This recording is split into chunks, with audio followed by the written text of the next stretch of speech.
late to say Happy New Year? Well, it's not February quite yet, so why not? Happy New Year. It's the first show of the year for Wrestling Roundtable Radio, and we're glad to be back on the air here on Blog Talk Radio, simulcast on GoFi Live. Get the embed code on our Blog Talk Radio account, and you can put it on your blog, your site, wherever. You can stream it too. But our archives are available on iTunes. Go into iTunes in the search box, type the Wrestling Roundtable. We also have our entire archive on Blog Talk Radio.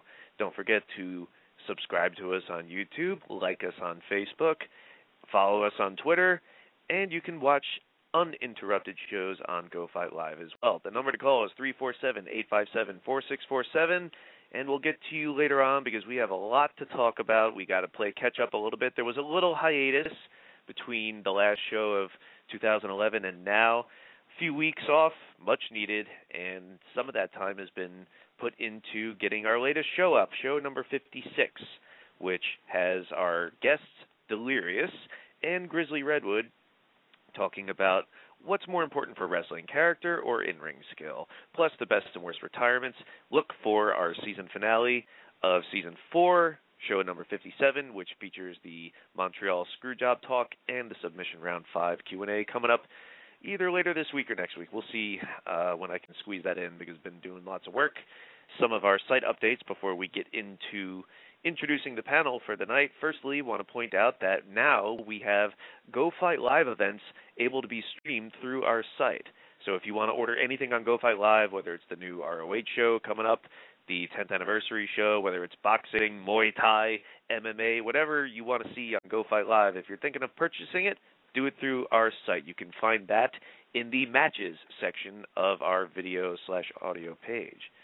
Also on our site now are some recaps from Anthony Amon, WrestleMania 14, looking back at that, and SummerSlam 97, which I attended with Chris Harris. Both were great shows, and you can see a modern look back on those important events in WWF history. Some of the latest columns are from Bill Treadway. He's got his best of 2011 look back. We have a couple guest columns from Brad in Philadelphia, I believe, on the closing of the ECW Arena, or the Asylum Arena, whatever you want to call the bingo hall, happened the other weekend. Deron Browning has a column on his first WWE experience, which happened this past October. What was it like going to WWE Show Live, his first wrestling show ever? That is on our site right now, along with several other things, including new polls. We'll get to that in a moment. But first, before we delve into mixed martial arts, I want to introduce some of the panel coming up. First up is Rodney LeConte. Hey, yo, Rod, it just occurred to me before today that we haven't spoken a lot lately. What the hell have you been up to? I know, hey, yo, and it's funny because probably since the last time I've seen you, I've seen Chris Harris randomly in the city. That's not so random. You both work in New York. Yeah, but you figure how many people work in Manhattan and, you know, the odds of running into someone you know. Yeah, occasionally, like, the first time I didn't even, like, really know him. Didn't even, like, recognize him. Chris, hey, he looks a lot different from last time I see him. But, yeah, other than that, just trying to keep busy, and so far, 2012 is a great year. You want to tell the people listening the story you told me in the email about the big waist? See, the reason I bring it up is because, first of all, I need a fucking laugh. It's been a horrible day. Although we did have a shirt order before I went on the air from Sergio in North Brunswick, New Jersey, so I was very happy about that. But I tweaked my ankle in kickboxing today, so I'm a little sore. I didn't feel too great. One of my fishes is almost dead. I'm trying to save it. So it's been a just pretty shitty day. And I wanted to bring that up because I can't believe, 13 years later, whatever, you're still laughing about this. I don't think it's that funny, but you want to explain what the big waist is? I do, because I'm back up. I'm commuting on the bus Monday morning, and I started thinking about the time. I guess it was our junior year, or senior, probably was our junior year, because that's when he debuted, right? I think it was during our junior year where he debuted. So Big Show comes into WWF or whatever. No more than a month after he debuts, Eric walks in the classroom and starts singing his own rendition of the Big Show's theme song called The Big Waist. And it's all coming off the head, and Eric's just rhyming about already how crappy of a character he is and how he's just a waste and replacing the This Big is also Show. right when they put him on Raw against Austin. Remember, that was like his first match in WWF, and you'd think like this is the modern version of Andre Hogan, and they did it on Raw right before WrestleMania. It was just like, what the fuck? Big Show took a stunner, and Austin went over clean on him. And I'm like, really? I'm like, that's what I'm thinking. All right, what the fuck? The Big Show's on Raw, and this is how they get treated. I think that was one of the first hints of, like, I knew that if someone from WCW became a major star, not to get too excited. I think what they like to do is break them down first, Booker, Jericho, whoever, and then build them back up in their own image, if they build them back up at all. Yeah, exactly. They always try to put their own spin on things, and the one thing that really backfired was Hogan. His character wasn't really decimated except them showing up on Heat, but that's a different story. But, yeah, that's something that really backfired on them because Hogan was just so over that nobody would care about the Hollywood character. Or Triple H's comeback. Take that, Triple H. Into the big waste. Let's stop wasting time and get to the rest of the panel, shall we? Will Brooks, you're on. How you doing? I'm good. Here, live and proud, and sexier than ever. And you are live in our chat room every Monday night during Raw on WrestlingRoundtable.com. The other half of the Battle of the Wills, which we'll be seeing the results of soon on show number 57. Will Vafides rejoins the panel. Hey, Will. Hey, it's good to be back. It's been some time, but I can't wait to talk tonight. And remember, we are only 3 months away. From? Oh, you guys want to know? Okay, well, I will tell you. ELD is in action March 25th, and Eric knows about it because, Eric, I hope you are going to be the host of that show. Yeah, we'll see. That's in Jackson, New Jersey, correct? That's correct. It's coming up on March 25th at 2 p.m. in the hometown of Jackson. I hope all of the roundtable is there. Even Corey. She should fly over from Chicago. I think that's asking a little much, although Corey does love independent wrestling. Corey Under Ake from Chicago, our radio panelist, you are on. Hello, everyone, and Happy Chinese New Year to all of our listeners. Yesterday marked the start of the Year of the Dragon. How appropriate that Danielson has the belt, isn't it? I suppose so. So your Happy New Year was not too late at all, Eric. All right. Well, thanks to all our listeners in China.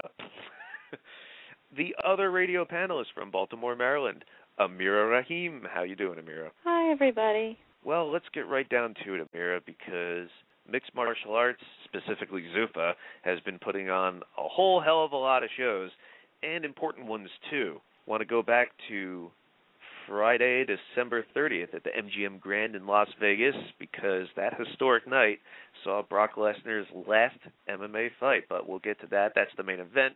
Starting off first, the light heavyweight Alexander Gustafsson knocked out Vladimir Matyushenko in the first round. It was a TKO, and he rocked Matyushenko with a punch, and then he finished him off from there, and immediately they start the hype machine that this guy reminds us of John Jones. Whoa, we're starting to get the buzz from him about John Jones. I don't really feel that. How'd you feel about that and Matyushenko's role as the gatekeeper? He showed great stand-up for as short as the fight was. An awesome counter jab that he got the knockout with. But, yeah, a little soon to say that he's the next John Jones or anything like that. Need to see him fight some more name people before you can really assess where he is in that division. Well, before my opinion, I just have to say that the more Fuel TV I see and the more football I watch, the more that Jay Glazer reminds me of Will Fafides. I don't know if anybody else got that. As far as Gustafsson, I really don't see him as a John Jones. I mean, yeah, he's been on a good roll. He retired Matt Hamill, and now, puts away Vladimir Matyushenko in pretty great fashion as far as beating him on the stand-up and being able to defend the takedowns. Until he beats a top 5 guy, I really wouldn't put all my stock in him just yet. In the welterweight division, Johnny Hendricks knocked out John Fitch in 12 seconds with a left hook. Holy shit, Rod. What'd you think of that? This was probably my favorite 12 seconds of the card. It was great. It was like that was my son knocking out John Fitch. That's how happy I was. And it's not so much that I really hate John Fitch But when he comes around saying that people should be more excited for him than there really are, that part just really made me go for the underdog. And man, just to see him get finished in that fashion, I was just really happy for Hendricks. Well, at least the John Fitch fight had a finish, and it didn't go the distance. Obviously not the way he wanted, but hey, at least it was an exciting John Fitch fight. What'd you think, Amira? Yeah, that is true. This is Hendricks' second very quick stoppage. I remember a really similar thing when he fought Amir Sadala, although that was a more controversial stoppage than this one, obviously. But, yeah, that was amazing to see, and I'll bet Dana's happy that he doesn't have to deal with Fitch being in title contention anymore. I bet not. In the lightweight division, though, Nate Diaz and Donald Cerrone. I know we were all looking forward to this one as die-hard mixed martial arts fans. Again, these Diaz brothers, I don't like their attitude, don't really like their demeanor, but anytime they're going to fight, I want to see it because you know it's going to be good. Cerrone, I'm more of a fan of. I know, Amira, you are as a WEC fan, I'm sure. And he's racked up a whole bunch of wins in his UFC career this past year so far, but that came to an end. Looked like his jaw got broken. I guess not, but still, he didn't really bring it as much as we thought he might. And Nate Diaz took the unanimous decision. That's certainly how I scored it. How'd you feel on that one, Amira? Diaz definitely outboxed him for pretty much all three rounds. I do think Cerrone had some great leg kicks. Knocked him down a bunch of times with leg kicks, but unfortunately, kicks don't score the same way with MMA judging that punches do. Definitely think Diaz won, but I'm not sure that I had him winning every round. I think there was one that I gave to Cerrone. I feel like Cerrone took too many fights this year. This was his fifth fight. That's crazy, especially with the last fight being the most important one, since that was the one that was really to put you into title contention. I really think he should have held off on that and put a more solid training camp in before fighting a higher-level guy. You think that's what it was? If he had more time to prepare, he would have performed better? Possibly. I'm not saying that's necessarily what would have happened, but I think that was fighting a major fight way too soon and just too many fights in 1 year. No one does that at that level for a reason. That Donald Cerrone had a longer training camp. The fight turned out the same way. Nate Diaz, his boxing, I mean, we saw it in his last fight. His boxing has gotten so much better. I mean, it was never bad, but he's just more crisp, just as accurate as his brother is. And he was beating him on his feet. I mean, minus those leg kicks, that definitely at least putting him on his ass for a little bit. But it was Nick Diaz all day on the feet. And Donald Cerrone didn't want to take it to the ground because he knew Nate's jiu-jitsu would get the better of him. Well, we move on to the heavyweight division, as I alluded to before, and that was the debuting Alistair Overeem, handing Brock Lesnar his final loss in his final match, or at least so he said after the fight. I don't know about you, Rod, but I got the feeling just from the face and the demeanor of Brock Lesnar, it seemed like even though he said to Dana White that this was the best camp he's ever had, he feels better than he ever has, it didn't seem like his mind or maybe his heart were in it to a degree. And I was also surprised that, like Cain Velasquez in his last fight, that the wrestler didn't go for a takedown. As we analyzed on the previous show before this fight, we said his best chance would be ground and pound, and he really didn't go for it. He went for a shot once, didn't quite work, but I was just surprised at how much he was actually standing with Overeem. And he looked like he was surviving for a little bit, but I think those knees to the sternum really loosened him up. And, of course, that liver kick, which took a moment to register, and then he crumbled. I don't think a lot of those punches were really landing. Brock was turtled up to a degree, but he really had nothing left, so that TKO was really inevitable. Unfortunately, Brock Lesnar loses, but Alistair Overeem goes on to face Junior Dos Santos. Holy shit, is that going to be a fight? But what do you think about Lesnar and Overeem, Rod? You might agree with this, Eric. First of all, I think Brock's first mistake was not coming out to Enter Sandman. I don't know what the hell he came out to, but he was not feeling it at all. I could just tell that Brock was nervous. As soon as they came out to the center of the cage, Brock was jumping around, really moving his hands. He definitely didn't look as comfortable as on the feet as it did against, say, like Randy Couture or Frank Mir. His takedowns, I thought, were half par at best. That single leg, I think he was just grabbing just to feel out Overeem's defense level. As a grappler, you never take your best shots first. Sometimes you want to fake or just grab the legs just to see what kind of resistance strength the other guy has. He's going for a single, not a signature power double, which he gets more than half the time. once the first punch came from Wolverine, I knew it was just a matter of time. I knew that this guy is not even respecting Brock's stand-up, and he showed how much of a superior striker he is, and I guess bye-bye Brock for now. We'll see. I actually shocked. People were shocked. What else do you think was going to happen? I mean, like, Alistair Overeem is a complete veteran. The guy, if Brock was going to shoot on him, Overeem could block it. He's a good sprawl, and even got on the ground. He knows what the hell he's doing. So the fact that people were shocked that Brock got manhandled like he did, I think don't watch MMA nearly as much as they should. And you were saying, like, why didn't he go for a shoot? He went for a shot, and the fight only lasted a minute and a half. How many times were you supposed to shoot in a minute and a half? It was definitely a shame to watch a guy who basically kind of got me into UFC now kind of leave it. It sucks. With all the issues that he had, it doesn't matter who it would have been. If someone hit him in the stomach, it probably would have affected him the same way. I'm kind of surprised he even got medically cleared to even fight if he collapsed the way he did. So sometimes I even question if he was really healthy to even fight, because the way he went down, it just seemed like his internal injuries might have just caught up with him. He probably can't really fight that often, especially after what he had. I'm sure he fought because he got cleared. If he felt healthy enough to fight, he did. But a lot of people do feel that he's never been quite the same since the first bout a couple years ago. No, you can see the difference based on his medical condition. His weight loss has gone up and down. His conditioning hasn't been the best because of all of his different internal injuries. So it sucks, and because I really was looking forward to maybe even seeing Frank Mir and him fight again, because that was something I was looking forward to again, see that rubber match kind of pay off. It is a shame, but there's always a possibility we could see him somewhere else. I think that's more than a possibility, but there is an issue of contracts to work out. That's what people don't fucking get. And I don't know. I don't want to say it's just wrestling fans, because immediately after Lesnar lost, the entire internet turns into he's going to WWE. And I'm sure there were even... Right. We had the Undertaker-Brock thing the other year, and of course, again, there's a contract that prevents that from happening. So even if he does want to go back to WWE for a big WrestleMania payday, they got to sort that contract stuff out first. And that's a whole other thing I don't particularly want to get into, but the word you kept mentioning is shame.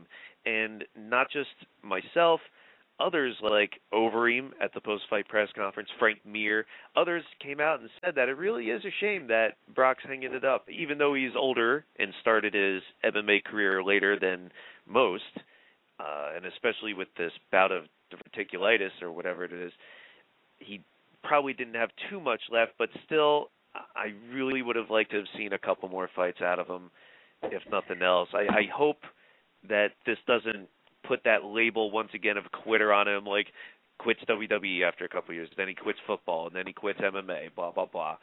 So we'll see what he does in the future. Again, they got to sort that contract stuff out first. But Amira, what do you think about Lesnar and Overeem? You think it was a wise choice to mainly stand up with a K1 winner? No, it wasn't. I don't think that this was by any means Brock's best performance. It almost feels to me like with a lot of people, they're not giving Overeem enough credit, because it's a lot of, Lesnar came in with nothing and he didn't look good and this and that. Fighting your average kickboxer is not the same as fighting a top-level K1 heavyweight champion kickboxer. Those Muay Thai knees that he put in there were insane, and that was really what started to take him out of that. And I think a lot of people don't view knees and kicks the same way they view punches, but that will take you out just as hard and sometimes worse. And I think because I don't mean to cut you off, but you're a Muay Thai practitioner, and elbows and knees are a hell of a lot harder than fists. Yes, they are. Most Muay Thai fighters do depend more on knees, kicks, and elbows than on straight punches. Just sparring with people, I've had someone who wasn't even trying to kill me knee me pretty good and felt like I want to throw up. I can't imagine getting a knee from Alistair Overeem. And you didn't get a foot of your colon taken out or whatever. Right? Exactly. And it was a great performance from Overeem, and I'm really excited to see where he's going from here. And, Lesnar didn't look good, but I don't think that takes anything away from what Overeem did in there. I don't think so either. And Brock Lesnar is someone we're going to be covering in our season premiere. Not sure on the date just yet, but whenever we do start season 5, we're going to take a look back at Brock Lesnar's career. And the next night, which was New Year's Eve, we move on to what is in Japan a New Year's Eve tradition, at least it was, started by Pride, carried on now by FEG with Dream, working with K1, working with IGF. This was like a, 9-hour event, Amira? It sure was.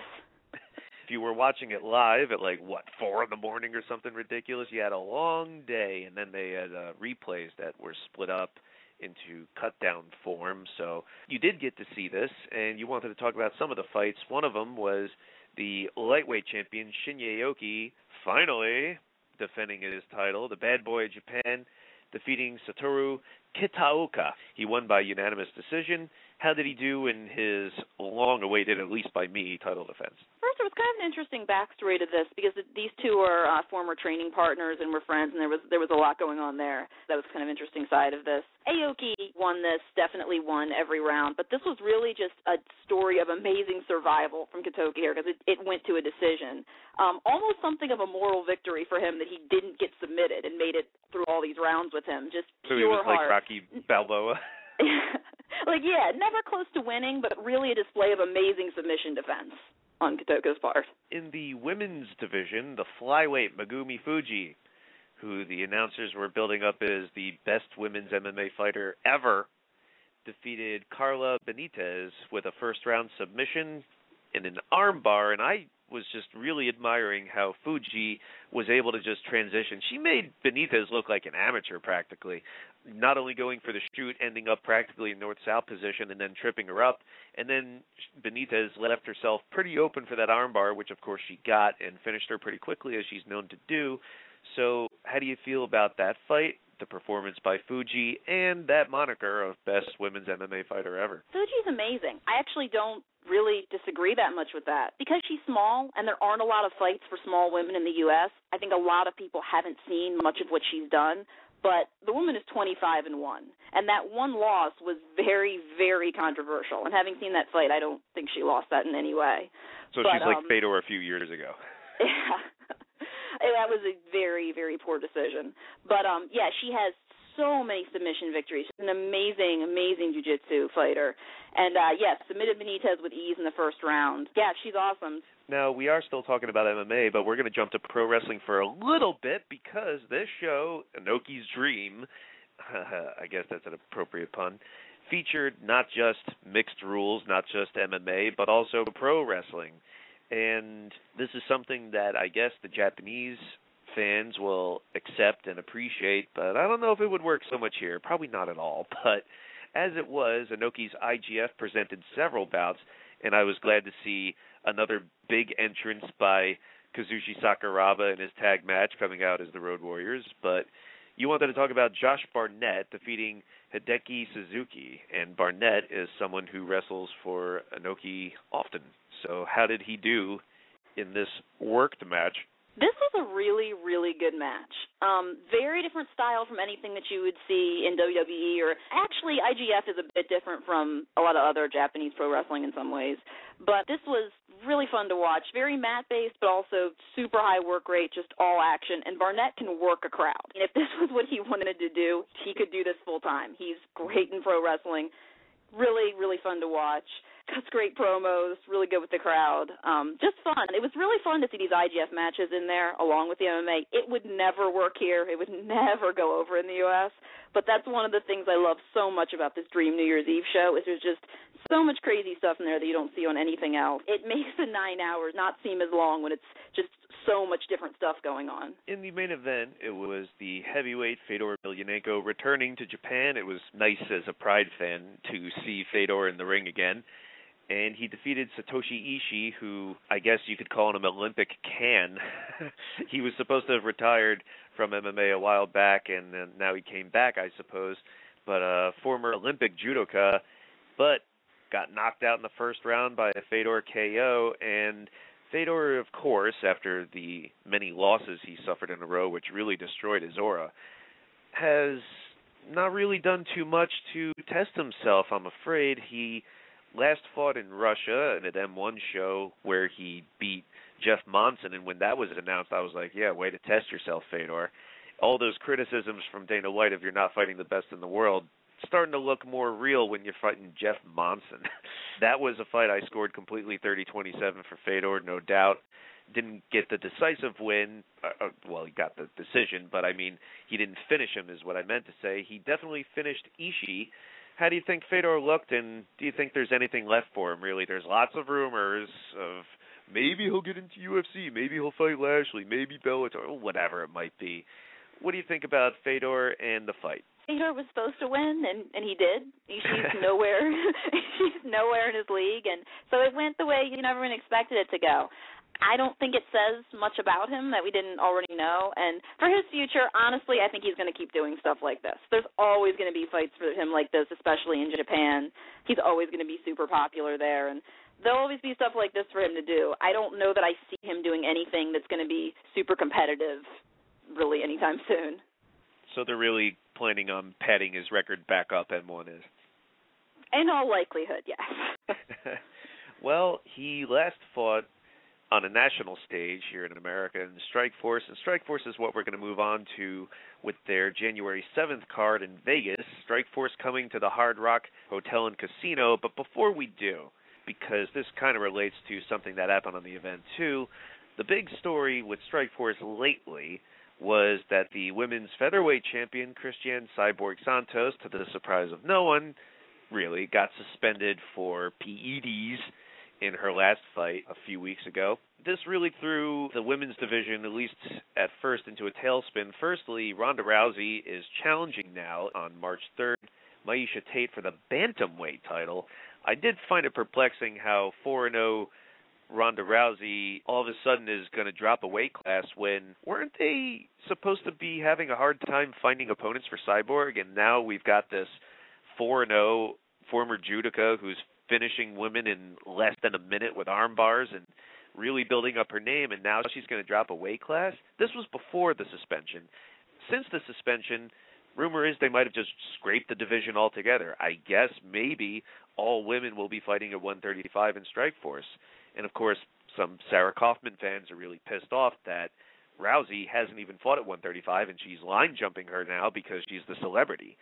So what do you think Cyborg's suspension means for women's MMA in America, Amira? That's pretty terrible for women's MMA, honestly. I mean, she was really one of very, very, very few stars that are in women's MMA. And, I mean, it's depressing because I always liked that she was popular for the right reason. And what I mean by that is for fighting ability, right? Not for other factors. For being a force. Yes.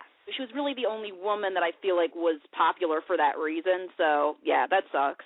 I doubt they're going to do anything with the one with that weight class now because there's really no one else to bring in that hasn't already been beaten by her and looked bad. So I'm guessing that they are going to just go with 135 now. I would like to see them bring in some smaller weight classes for women that you'll see what you see in Bellator and some of that. I think that would be more the way to go. Well, we just talked about the Fuji at flyweight. Yeah, but I would love to see them bring in lady flyweights. That would be awesome. I think they're probably just going to have 135 for now. Well, Rodney, Cyborg has since appealed the punishment of her suspension for 1 year, and she also told Rousey, who's been talking shit, as she always does, that she has 1 year to get ready. So what do you think about Cyborg's suspension and what it means for women's MMA? Are they going to be okay because this Tate and Rousey fight's pretty big? Yeah, I think they'll be okay for now. It was definitely a long time before Cyborg's last fight. The popularity of women's MMA went significantly down since she was out of action. With people like Miesha Tate and Sarah Kaufman, I think they're gonna, hold the fan base over really well, and hopefully within the next 6 months, Gina Carano can start fighting again. And I think whether Cyborgs are out or not, once Gina Carano's first fight, I mean, I guess it's not going to be in the UFC because they were saying maybe the most I've heard is they would do catchweight fight or something like that, like specialty women's fights in the UFC, not start a whole division. And if Gina Carano wants to come back, cutting out the 145 division would really not be good for her because she had a hard enough time as is getting to that weight. I really don't think she can make 135.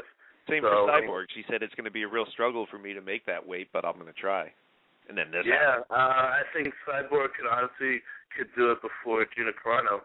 And without a home for Gina Carano to fight, that would hurt the popularity of women's MMA. But as far as Cyborg, her taking steroids, not a huge surprise, I hope, to anybody, but hopefully she gets back in there soon, and we want to see Gina Carano and Cyborg too. You got to give up this Gina Carano hope, Rod. She's not coming back. She's going to make more movies with Ewan McGregor and stuff like that, but I have yet to see Haywire. That's on my list. But anyway, back to Strikeforce. On their free preview show, they had the light heavyweight King Mo, and that's what I was referencing before as it relates to Cyborg suspension. King Mo, on the first fight of his new deal with Strikeforce, he did get the second round KO on Lorenz Larkin.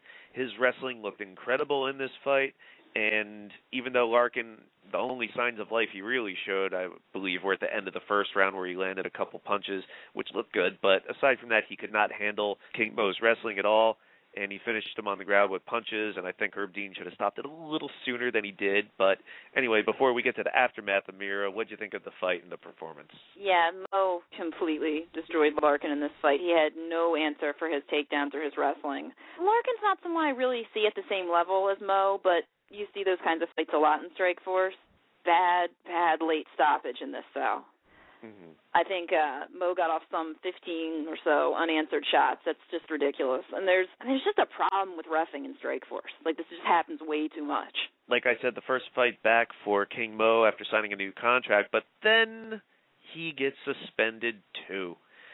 Just seems like one fuck-up after another with Strikeforce, Rodney. The same old story, and even Dana White, if he had hair, would be pulling it out, because I remember he said something either today or the other day about, like, I wish I could just get my hands on this thing and just get full control, because look at how Strikeforce is. They had a very low-drawing show with this event. Half their champions gone. They're going to be ending the heavyweight division. They've already pretty much started importing the heavyweights. It just seems like this is still on life support to me.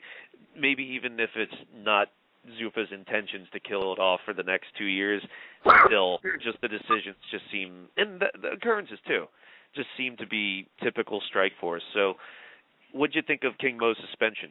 This came at a really bad time. King Mo's like one of the only big names, or not semi-recognizable names, I should say, in that promotion. He's coming up with all these stories. He didn't do it. He swears, this and that. So once that gets settled in, maybe a 3-month suspension wouldn't be too bad, unless they could survive 3 months without a chemo fight. But it's hurting right now. The brand is hurting, and unless they import some UFC fighters, I don't know how much longer Showtime's going to keep this around. It was Kim Winslow who was the ref for the King Mo Muhammad Lowell fight with Lorenz Larkin, because I think the stand-up in the first round was bullshit when he was clearly working on the ground. Herb Dean was the referee, I believe, for the main event, which was the middleweight champion of Luke Rockhold, defending his belt for the first time against Keith Jardine, and Jardine making his debut at middleweight.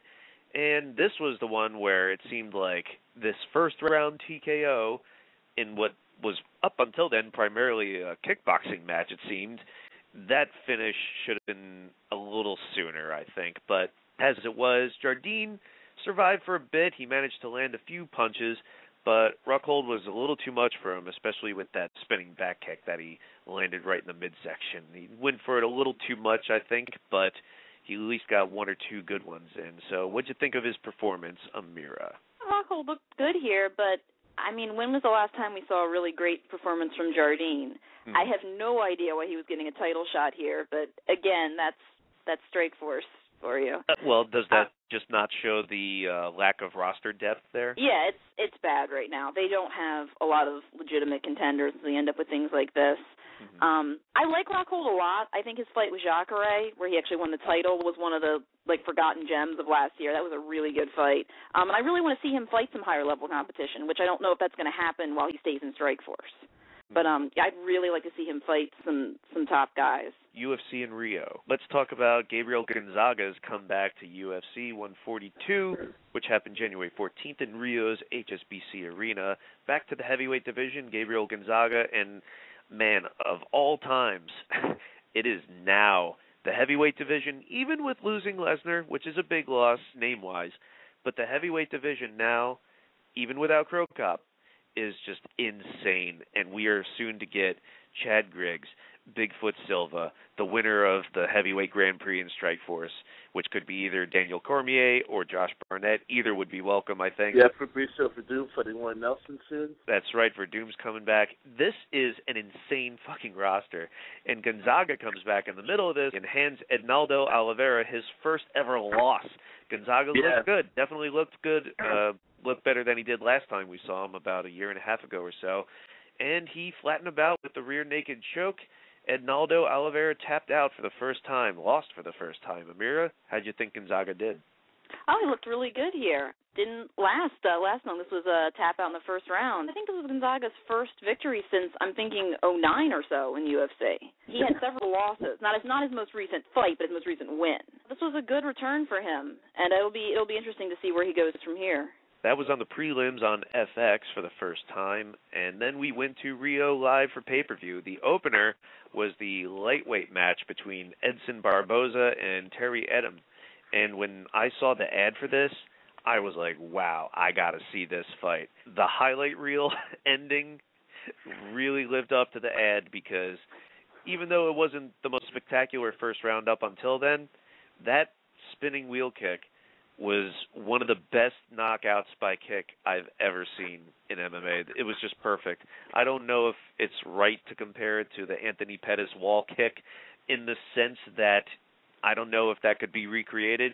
He was just the perfect distance. He had the perfect form. And for some reason, Edom didn't have his hands up. So that was just one of the best knockouts I've ever seen. I've watched it thousands of times. Or maybe not that much, but many times, Amira. What'd you think of that KO? This was definitely like a very lackluster first round until that happened, and that was amazing. I think it's fair to compare it to the Pettis kick simply because it'll be on every MMA highlight reel for all time now. It'll be played in that video in the opening of UFC at the Arena Live before they go on the air, the Teenage Wasteland video. Rodney, what'd you think of that knockout? I thought it was absolutely amazing. It's like you need some water? Yeah, the Mortal Kombat. And the way he just stiffed up after, he didn't even need to hit him. Terry Edom was done, and yeah, definitely puts Barboza's name on the map. You need some water? Yeah, I haven't been feeling good, so I'm like having a coughing attack over here. You and me both. Well, then we move on to the welterweight division, and what a controversial ending for Eric Silva's second fight in Rio, because even though he initially won by TKO against Carlo Prater, excuse me, that was switched to disqualification. It was reversed. Not even ruled a no contest, reversed by Mario Yamasaki for shots in the back of the head, even with Joe Rogan protesting and Yamasaki being like, oh, I don't know. Eric Silva really wins in spirit, of course, if not technically. So what do you think about that, Amira, and what the result means? Didn't really agree with that result there. I didn't really see much of a warning happen before he just got the DQ there. I haven't seen all these replays of it, but I've heard that if you get on the replays, there is just some sort of warning. But, I mean, if I missed it, I'm pretty sure he could have missed it too. When you looked at it, though, with just a little bit that when they showed it again, it really didn't look like the shot that did hit the back of the head was the shot that caused the DQ. I mean, I'm sorry, the shot that caused the KO. Mm-hmm. Reminded me a lot of the Hamill Jones ending, where it ended up being that DQ that no one really agreed with. Sure. Well, Rod, do you think this means that they really need to, as it's been mentioned, institute the instant replay rule? Do they need to hold off on that sort of thing? Is this part of the growing pains of the sport? Yeah, and just to figure out the rules, too, in general, because sometimes it feels like these referees have different rules as far as stopping fights and when to stand fighters up. So we just really need a more centralized system in the world of fighting. As far as replays go, I think they would only help.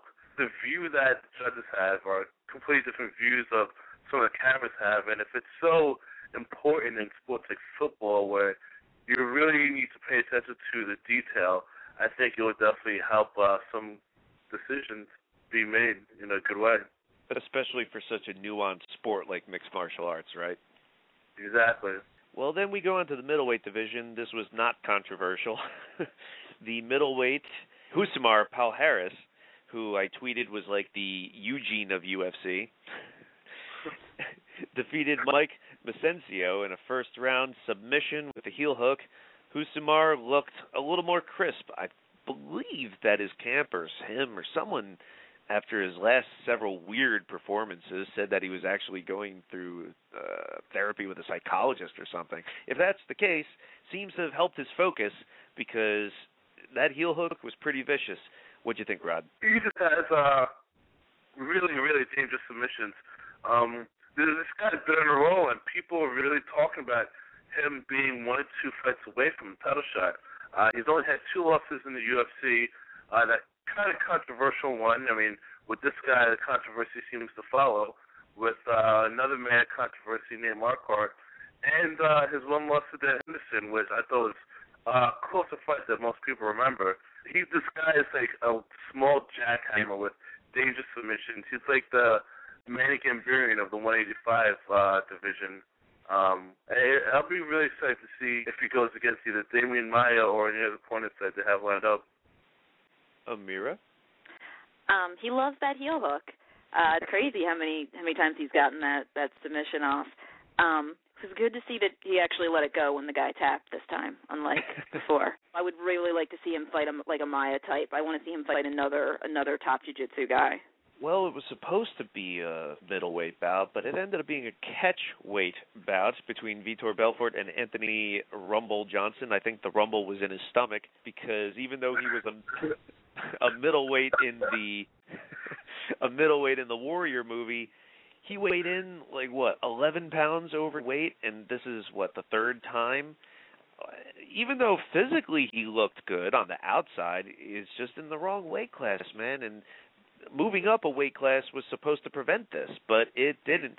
And it really ended up costing him his job because regardless of whether he won or lost, Dana White said his job's on the line. But I think Vitor Belfort made the decision for us because in the first round he got a rear naked choke submission, and it was great to see Vitor get a victory in Brazil. Reminded me of old school UFC. So I'm glad Vitor got the win, and as we found out in the aftermath, goodbye Anthony Rumble Johnson. What do you think, Rod? I think he absolutely deserved to be let go.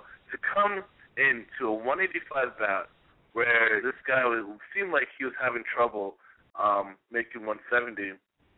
So you think this would have helped him out, helped his cardio out, just focus more on training, and 12 pounds over that? I mean, what if this was a welterweight bout and he came over 27 pounds over? You know what's insane, too? When they gave him another chance the day of, he was supposed to not weigh more than 205, and he came in at 204.7. My God.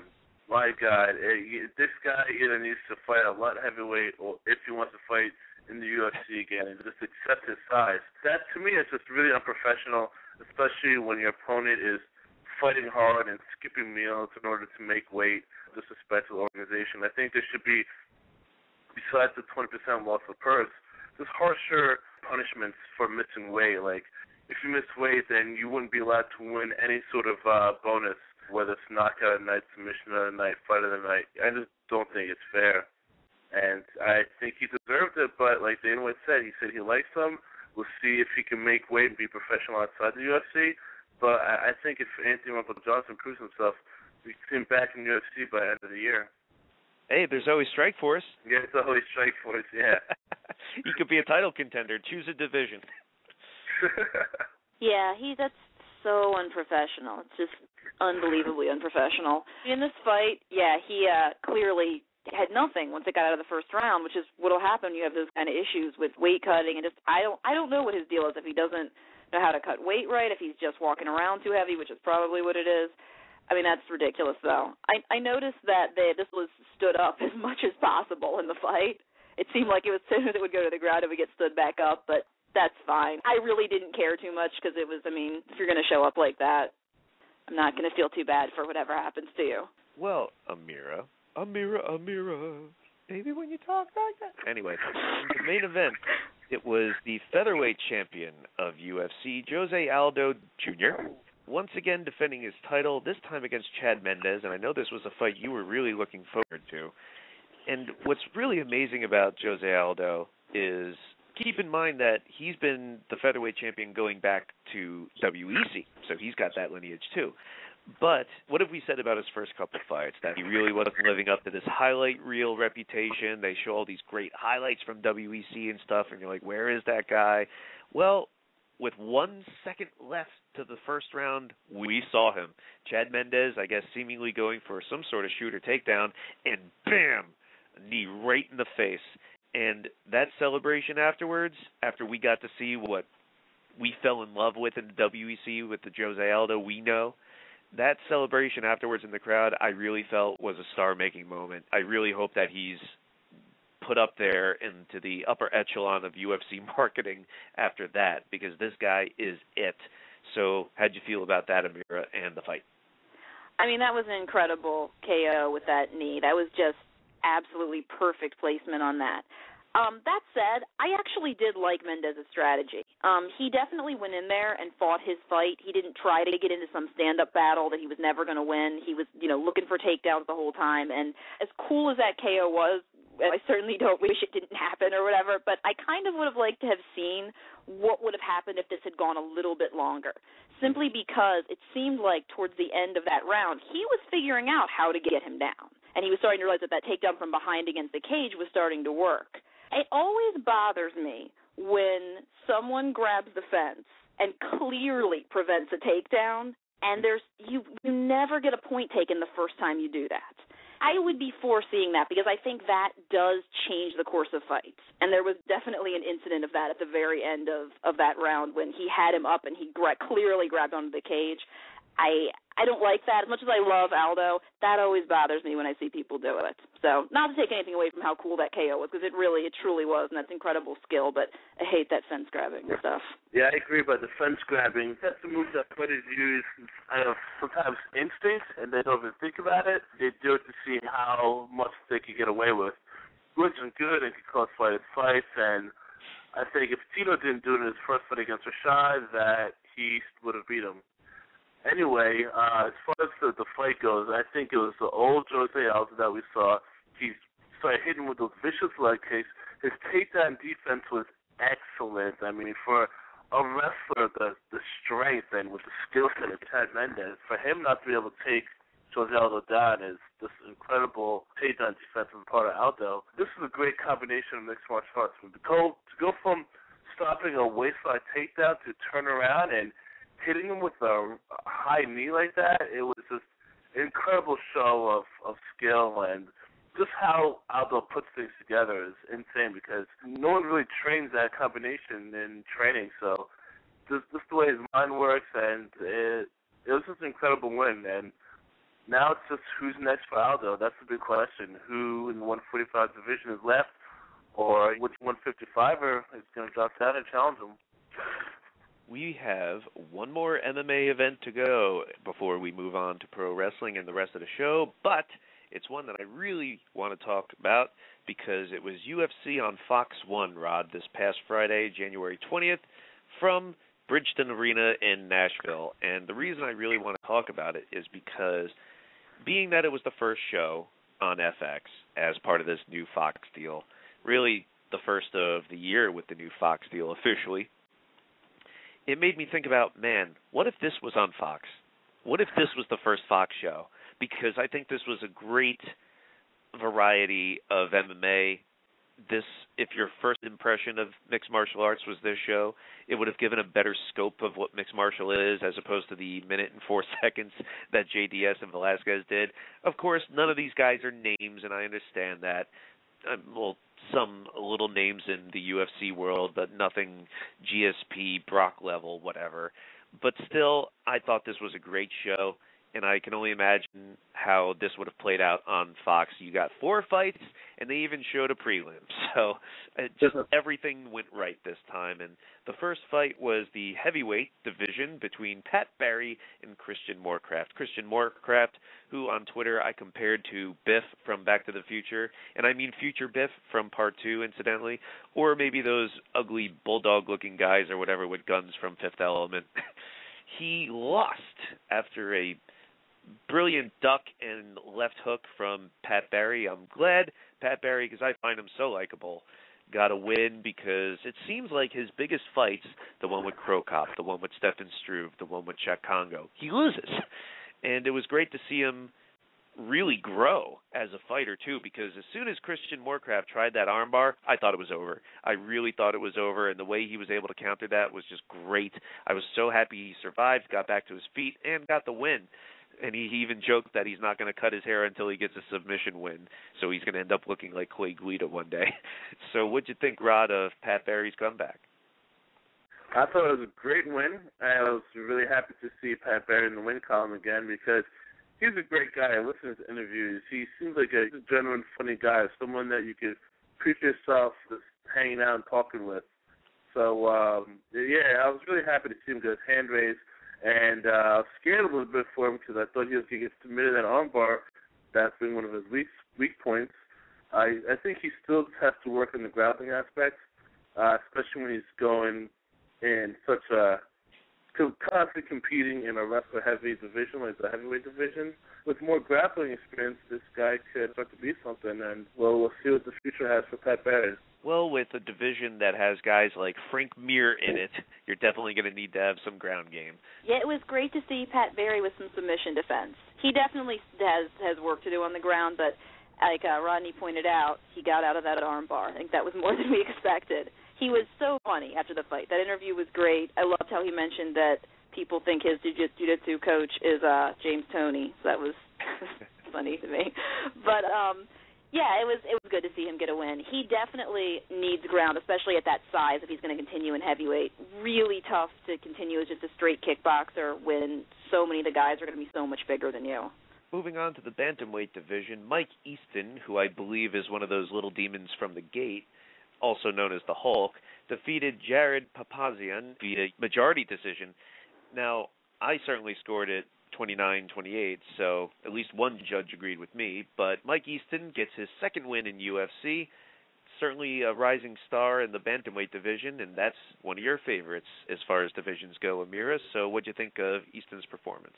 Yeah, this was, especially in that third round, this was just all swinging. Like, these guys were just taking shots, and just both of them had good chins. I did think that. This, to me, was almost a draw.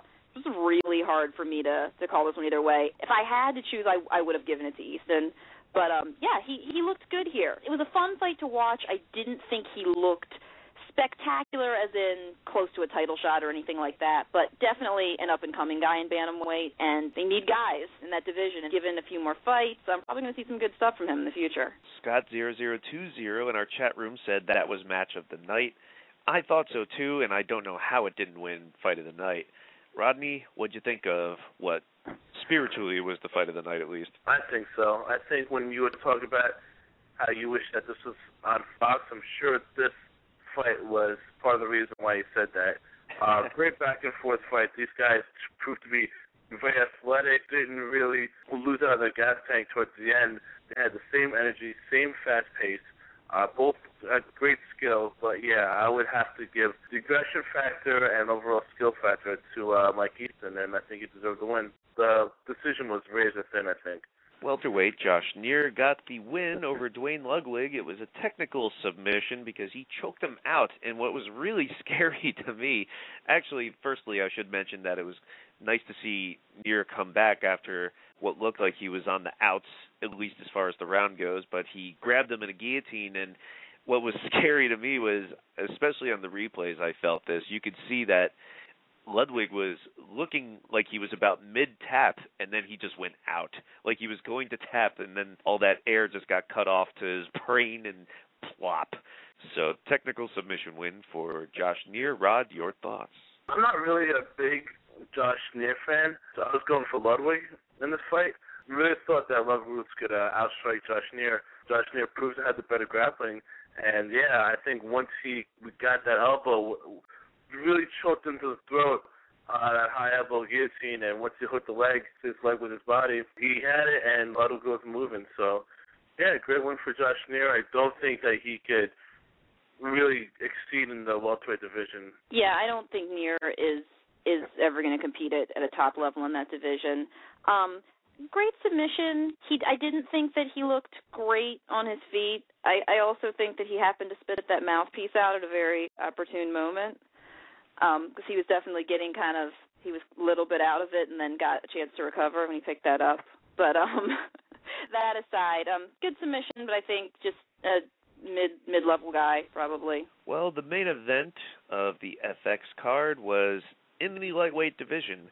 Jim Miller ended up beating Melvin Guillard. The hype package before this was particularly good, definitely getting a lot of sympathy on both guys, but ended up being a first-round submission with a rear naked choke. Guillard goes down once again.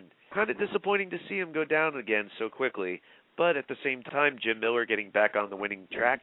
And again, I don't want to single out necessarily one match like the Easton match, Rod, but I think every one of these fights in different divisions, different finishes, was just a great overall picture of MMA. So what'd you think, Amira, of the main event? It really seemed like Guillard was having kind of a career renaissance for a while there. Like, he really seemed like he was on a good path, and then these past two, he just really hasn't looked very good in. But this one and the one right before it were first-round losses. Great win for Jim Miller. I was happy to see that, but I think Melvin Guillard is probably well out of title contention now, and it'll be interesting to see going forward whether he's able to build himself back up again, or whether he's just a near top level guy, but not quite top. For a guy like Melvin Guillard who's had a ton of fights and been around for years, you'd think he'd have a better ground game by now. You think he would have trained with the right people to make him at least able to defend all these submissions he keeps falling victim to.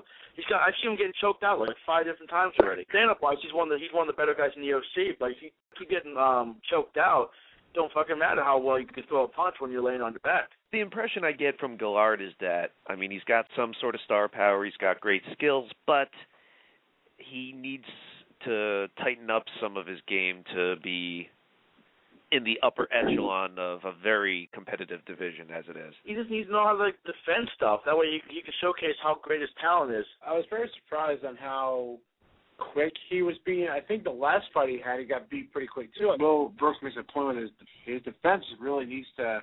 I think whoever made the defense point, he needs to definitely pick it up because he got pretty beat out.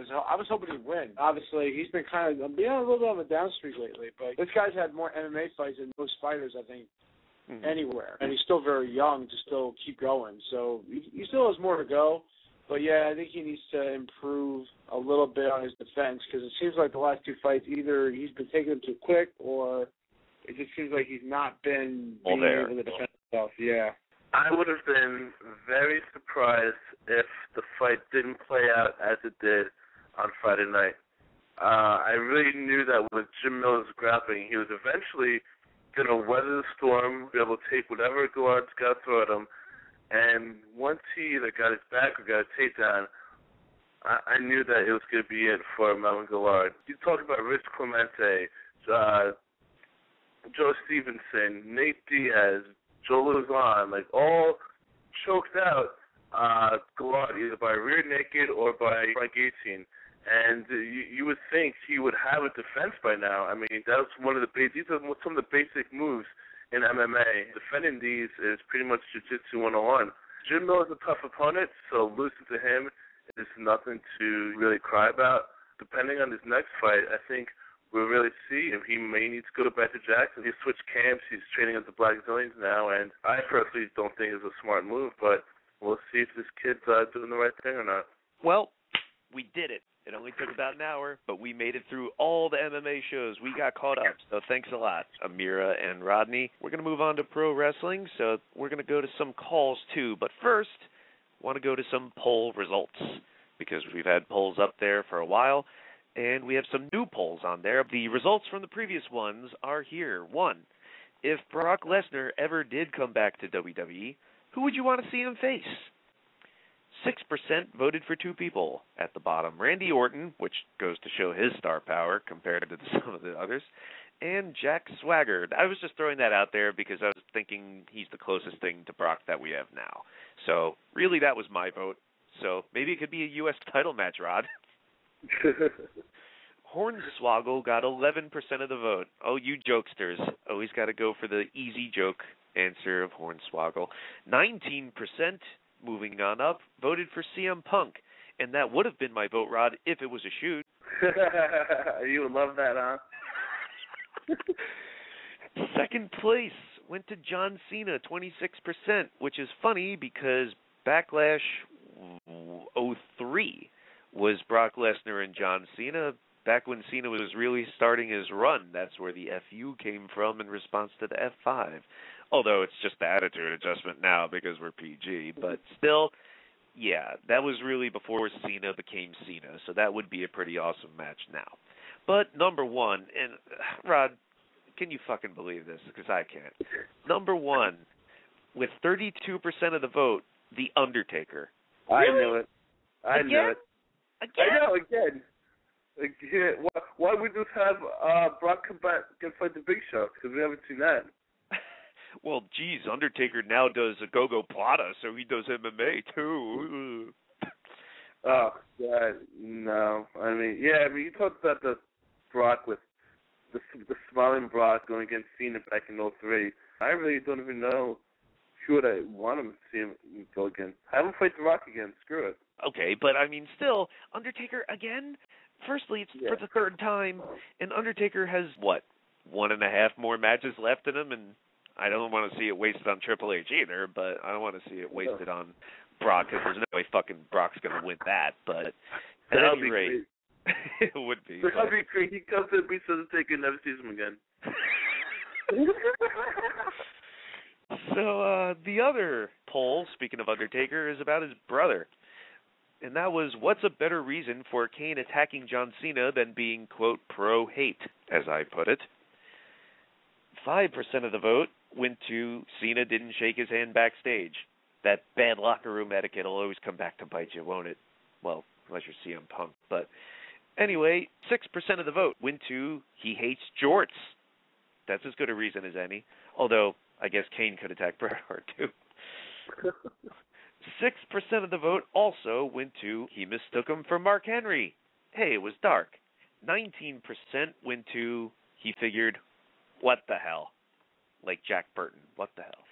23% said kids love Cena. And Will Brooks, you know that was my reason, wasn't it? Yeah. Okay. What I meant was, being that obviously the reason that they put Cena with Kane is they need Cena to have something to do between now and WrestleMania, and they haven't ever had a big program, and we wanted to get Kane back in the spotlight. Whatever stupid reasons they may have actually had, I knew the on-screen reason was still left up in the air after the first week, and I was like, you know what would actually make sense for Kane to come back and not attack Mark Henry, the guy who put him out, and instead attacking Cena?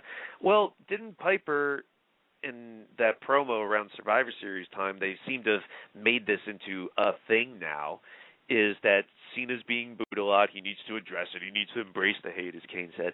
But Cena's like, no, I do what I do. I be me for those kids out there. And they cut to the kid ringside doing the cute little you can't see me in his red shirt and everything. Well, it put it in my head, well, what if Kane attacks Cena because Kane never had a childhood? As muddied as that fucking backstory has been and what actually happened, I think the gist of it is there that Kane was burned and whatever might have actually happened or not, he was in a fucking basement for 20 years or whatever it might have been. He didn't have a childhood and he just got sick of seeing kids have fun and have a real life like he was deprived of. And if they even really wanted to go into detail, because every once in a while they care, they could have even had him said he was going to have his own kid, and that got taken away from him too. So he just, everything childhood he's against. So that would have been my reasoning, and that was my vote too. Wasn't most of yours though, because number one, 41% went to he saw the Marine. Ha ha. Anyway, new polls are on WrestlingRoundtable.com right now. You can go vote now on WrestlingRoundtable.com. And before we delve into pro wrestling, let's go to some calls. First up, we have Anthony in the Bronx. What's going on here? I want to talk about like last night's Monday Night Raw. You mean Raw Super Show? Raw Super Show. Don't forget that. Oh yeah, we gotta get technical now. Thanks a lot, Vince. But anyway, it was a little stupid. And like, what was the whole point of even dragging on that whole Zack Ryder and Kane match. They could have just kept that at like 5 to 10 minutes, but it just kept going on and on and on. I mean, like, what was the whole point in that? I think the whole point of Raw Super Show is to just really drill home how SmackDown is the B show.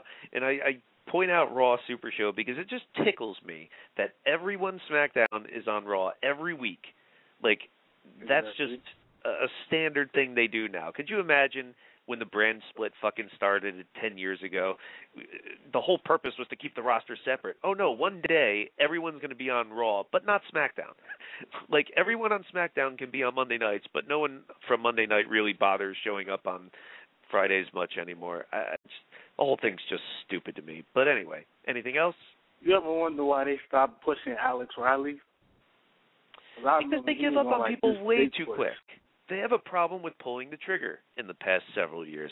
Every once in a while, they strike gold with somebody. Like when Alex Riley turned on The Miz, granted, a lot of it was because the Miz was such a great heel, not so much that Alex Riley was a great face, but that he stood up to The Miz. That's this guy who Miz was abusing, much like Virgil and DiBiase, same idea. Yeah, it's basically the same thing. Right, and it worked both times, and they didn't follow through with this one at all, and I just don't get why not. I don't get why they don't do a lot of things. It just boggles my mind. Yeah, and look at what they did with Drew McIntyre. He was supposed to be Vince McMahon's chosen one. Now look at him. He's jobbing completely ass backwards how they work now. They put the title on someone to get them over, like Swagger, like Sheamus, and then they get cold feet, and then they put them back in the mid-card. Same with Wade Barrett, but no title. And then they take a while to get back into building them up. They even did it with people they like fucking Randy Orton. They put the title on him in 2004. Triple H squashed that really quick, and then it took a few years before he really got built back up and became accepted to the majority of people. But we want to move on in another moment. So you have anything else, Anthony? What do you think about Ric Flair getting inducted into the Hall of Fame again? Don't you think Vince could have just let the brainbusters go in there by themselves and Barry Windham? Well, I think we're going to touch upon that in a little bit, but I'll give you this much. I first of all called it years ago when we did our first season, which is available on Blog Talk Radio and in iTunes. Look up the show where we talked about the Hall of Fame. I said they should induct people multiple times. Flair was the first one I mentioned, so I called it. But it's stupid on TNA's part because on one hand, I'm sure what they're doing is we just want to be respectful to Ric Flair. We want to do what's right by him, and this is an honor sort of thing, so they're going to go let him do it, right? And I don't know how much of it is going to end up on the edit that will air. I'm sure the whole thing will be on the DVD later on, but that's the thing. TNA could just say, fuck that. Why are we going to help ticket sales or DVD sales for the WWE Hall of Fame? Sorry, Flair, it's perfectly within our contract to not let you go, but I guess they're just perfectly fine being second place as usual. I don't know. Maybe it is the right thing to do by Flair as far as respect thing goes, but not my call. Jamal in California. Hey, what's up? I was just calling in, making a quick plug that the Wrestling Roundtable Message Board Award last day to send in nominations is tomorrow. And I would like to let you know, Eric, that you did a great job with the video character versus moves. TLD was saying how that wrestling doesn't sell. The first time I actually started watching wrestling was not for a promo, but for a cage match. That's all I have to say. All right, well, that message board is on our site, WrestlingRoundtable.com. You can sign up there, and you can sign up for our new newsletter. We have a redone version of our newsletter, and you can subscribe to that. Find the details on our homepage at WrestlingRoundtable.com. Royce in Pomona, California, you're on. Oh, yeah, I would like to talk about two things. First of all, that the character versus wrestling thing. I have to say, first of all, it was a great video. Delirious was great. I hope he's on a few more times. He's pretty funny. What do you can understand him? I wouldn't disagree that wrestling can't be like a draw for like a certain person if he's known for wrestling, like you said, like a Mysterio or Bourne or like RVD type guys like that. But when it's more like generally when it's more like work the leg guys, like, I don't know, Regal or Malenko or like Right, that's a big I don't mean to cut you off, but that's a big misunderstanding I think that a lot of people had when I say wrestling sells, because people think when I say the wrestling that they think it's all the Malenkos, the Danielsons, and the technical guys. No, people want to see what Mysterio, Goldberg, the Hardys, Andre, whoever do bell to bell. That's what I meant. Yeah, that's true that they're wrestling, but that kind of adds it to the character part too, because the Hardys, while known for flipping and stuff, they're known for like dressing like they fell out of Hot Topic trash cans, and like Goldberg was known, like he was a good wrestler, but he looked like an animal. He looked like this he looked like an unstoppable force too. So I guess they usually just go hand in hand. So it rarely is one or another. So it's kind of hard to say that one is better than the other, because usually the bigger stars have elements of both. Well, sure, character and aura or whatever you want to call it can affect your style in the ring. But my point was that those guys are more based on what they actually do move-wise, wrestling-wise, whatever, than so much characters or catchphrases, especially in Mysterio's case. And I would like to talk about how, like you said, I think you put it on your update today about the wrestling update, that Evan Bourne's asking for its release. And I wanted to know, do you think he's going to, like, I heard on the podcast, on the Colt Cabana podcast last week, that if they kind of mentioned that if Evan Bourne does leave, he has a cushy position in Monkey Strangling Championship Wrestling. I'd like to think, do you think he's automatically going to go there, or is he going to maybe try TNA out or something like that? TNA has to be inevitable, just because they'd be stupid to pass him up, and that's totally their style. It's a lighter schedule. He might be able to still do other lighter Japanese and indie dates. Now, Japan can pay pretty well, of course. I'm sure he'd also work as many places as he could. Ring of Honor, other indies, whatever. But, again, TNA would be stupid not to snatch him up in April or whenever if he got released today, whenever his 90-day, no compete clause would be up. I don't think he's going to be starving. Let me tell you that. Well, he can't be starving. You know how much he smokes, man. He can't be starving. He's got the munchies. All right, man. See you. Thanks a lot. All right. Before I go to some other calls, Will Vafita, since it's been brought up multiple times already, and you weren't there for the taping that really started because of a conversation we had, what'd you think of the character versus in-ring skill video, and any other thoughts on that? Yeah, I did definitely like the conversation you guys had about it. I really did like the conversation you guys had. I thought a lot of great points are made up. And I'm not saying that character is more important than the wrestling part.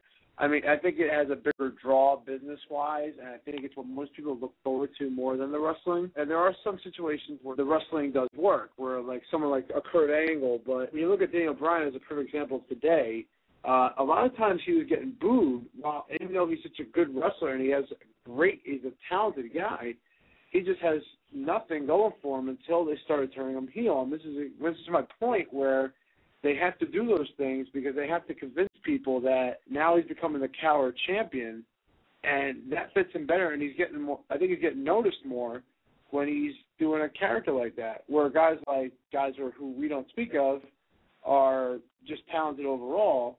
But like I said, the personality, especially of Daniel Bryan lately, has been showing.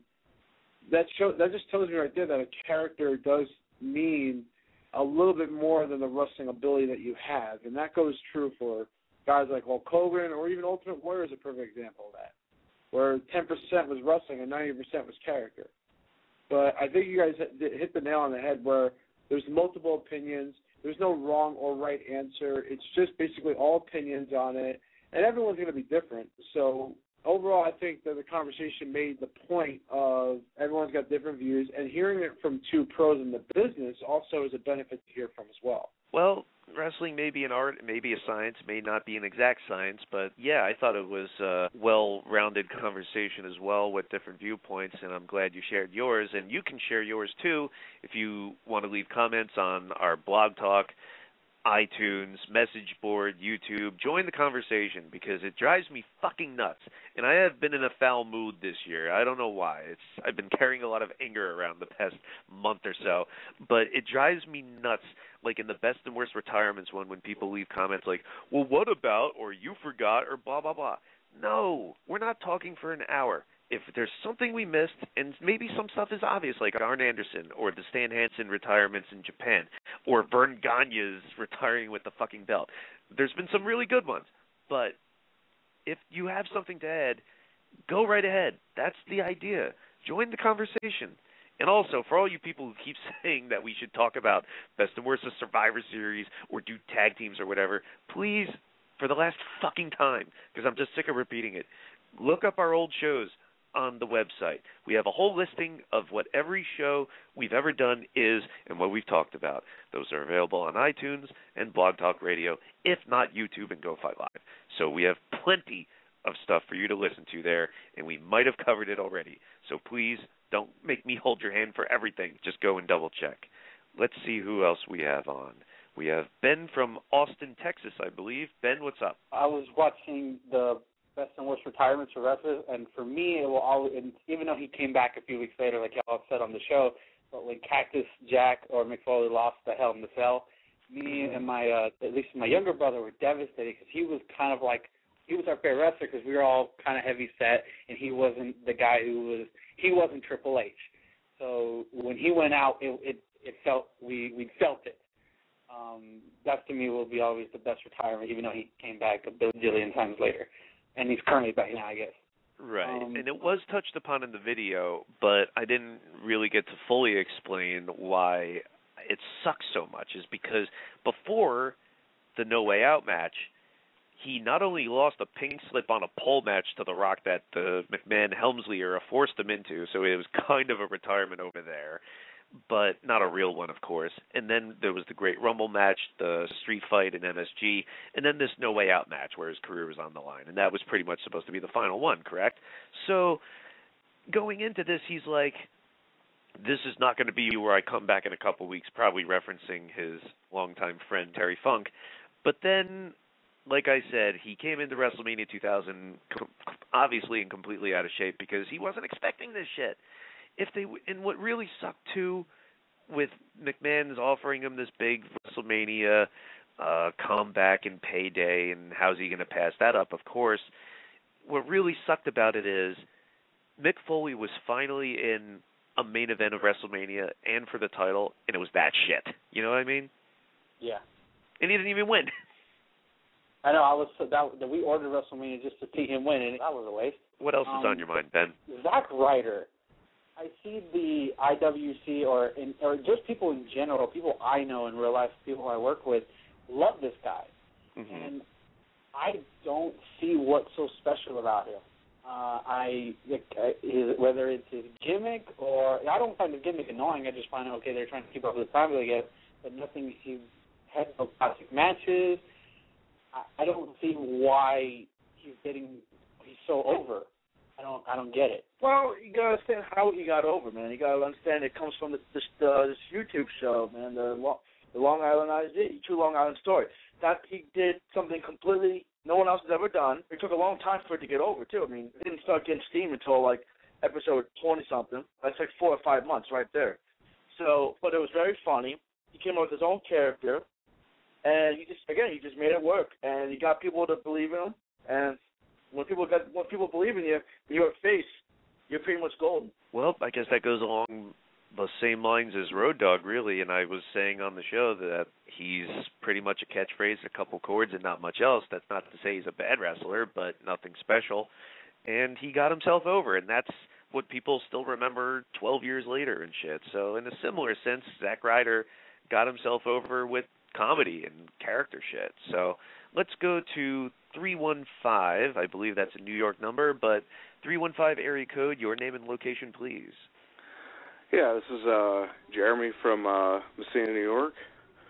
Hey, Jeremy, what do you have to say? I had a couple things. I really wanted to only bring up one thing, but listening to the Zack Ryder thing, I'll bring that up first. Basically, I think more of the stars that are coming up in the wrestling business now, they have that little bit extra. Like, I've been watching a lot of older interviews and older DVDs of wrestling lately, and it just seems like there's that bit of extra to get out to the people now that there wasn't back in like the mid-90s and even earlier than that. So that's why a lot of these guys like Zack Ryder, Matt Hardy, and all them are getting attention. Do you think that it's an emphasis on the social media aspect, like with those two with YouTube or others with Twitter and whatnot? Yeah, exactly, because back then when people were first getting fresh, they had to make themselves stars by their character and getting over by just fans, not people less who can... Less media outlets, less TV. Exactly, yeah. But another thing I've been watching...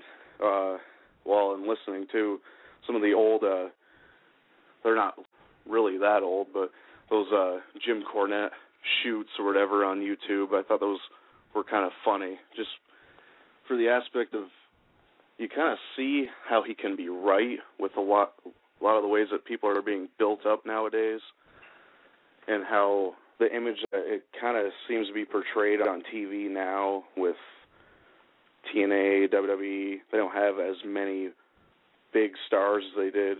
Like, they made a huge, like you said about Road Dogg, you know, they made a pretty decent star out of him, and that was before all these big media outlets and all that. So how can they make these stars as big as they can? Just little things like that, you know, like how can they build, like, Batista, maybe the not so talented in the ring, but on the mic? That's a big question, so I don't want to say every single thing, but someone that Corey's bringing up in the chat room, it's Vince Russo's birthday today, so happy birthday, Vince Russo, and I'm going to relate it to your answer, because you said Road Dogg and how were they able to get people over back then, and I don't want to necessarily jump right to the fact that they've been using this Hollywood writer structure for 11 years now, and we see the results. What Russo did, whether it was good or bad, here's the basic fucking thing that he did that I thought was really good. During even WCW, you could see aspects of it, but especially during the Attitude Era with WWF in 99 and all that other shit, the booking was terrible. But the characters and the storylines, as bad as most of them were at least interesting, and they were at least doing shit. He would come up with stuff for every single person on the roster, and I think it's a great idea for, especially with a writing team of 11 people or whatever the fuck it is, with Stephanie and leading to McMahon. With that group of people, there should never be a time, and you hear it all the fucking time. This is so aggravating. Mm-hmm. You hear it all the time. Creative has nothing for you, or they can't think of anything, or like Alex fucking Riley. We just talked about him. Yeah.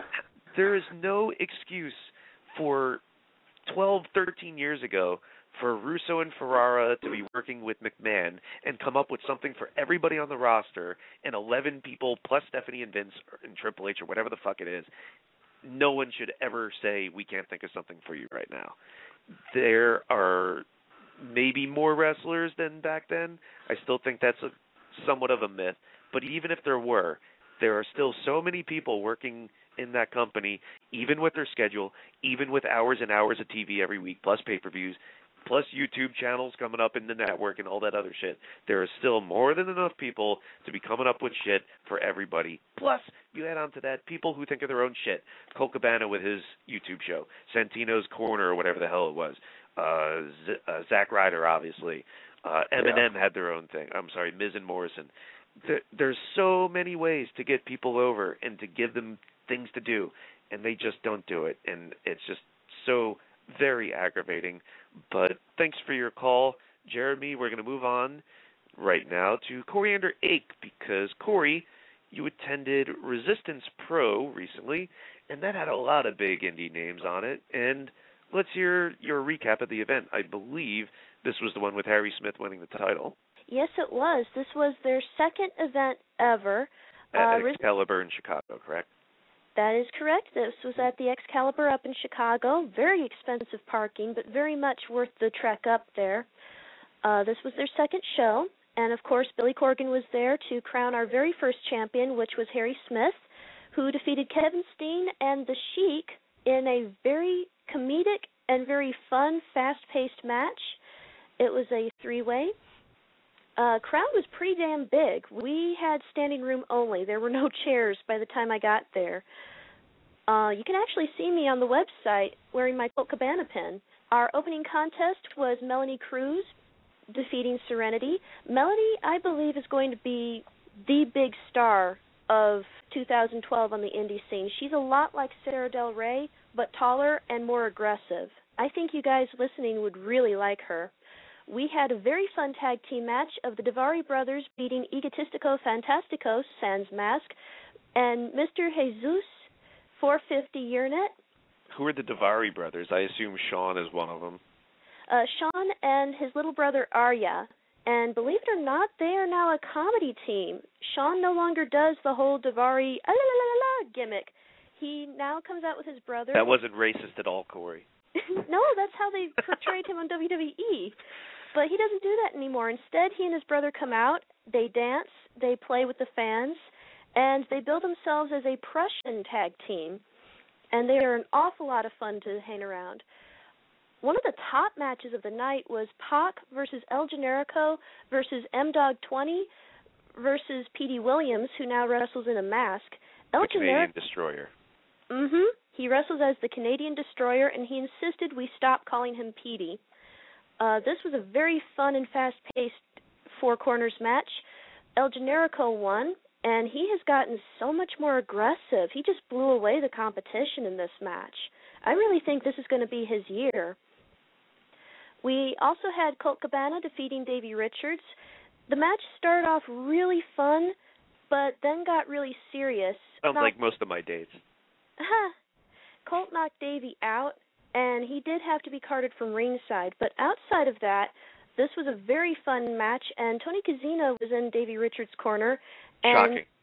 Well, usually we see Tony all serious and just moody. This time, though, he was more of a comedic heel, which was very refreshing. We had some surprise run-ins, too. In the main event, right after Harry Smith won, we had a run-in from Rhino, who wants a shot at the belt. Resistance can thank Ring of Honor for half the roster, it seems. Speaking of Ring of Honor, you checked out one of their latest Sinclair broadcasting shows on their website, so let's hear about that. Oh, I mean an event. I didn't mean to say show. I mean an event. Their most recent show, they have an 8-man elimination tag match from, I believe, the Greensboro, South Carolina show.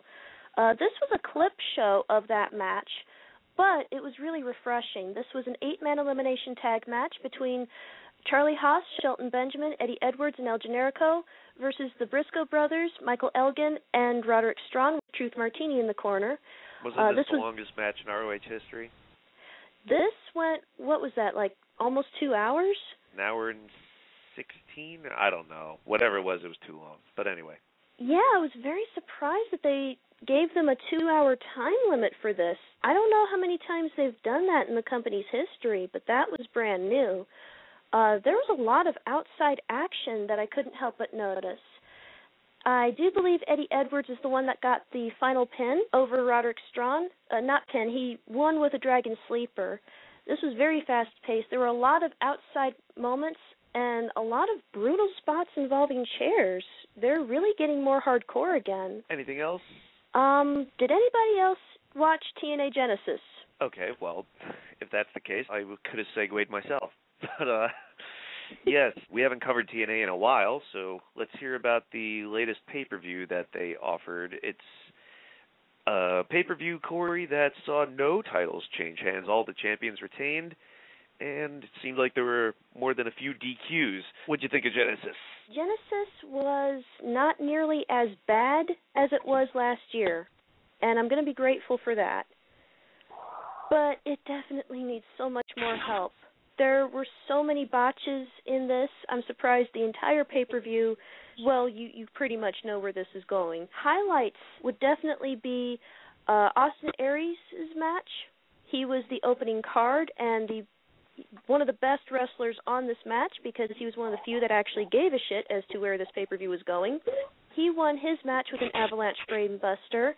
They finally decided to end Devon's feud with his sons, which I'm very grateful for because that was ridiculous.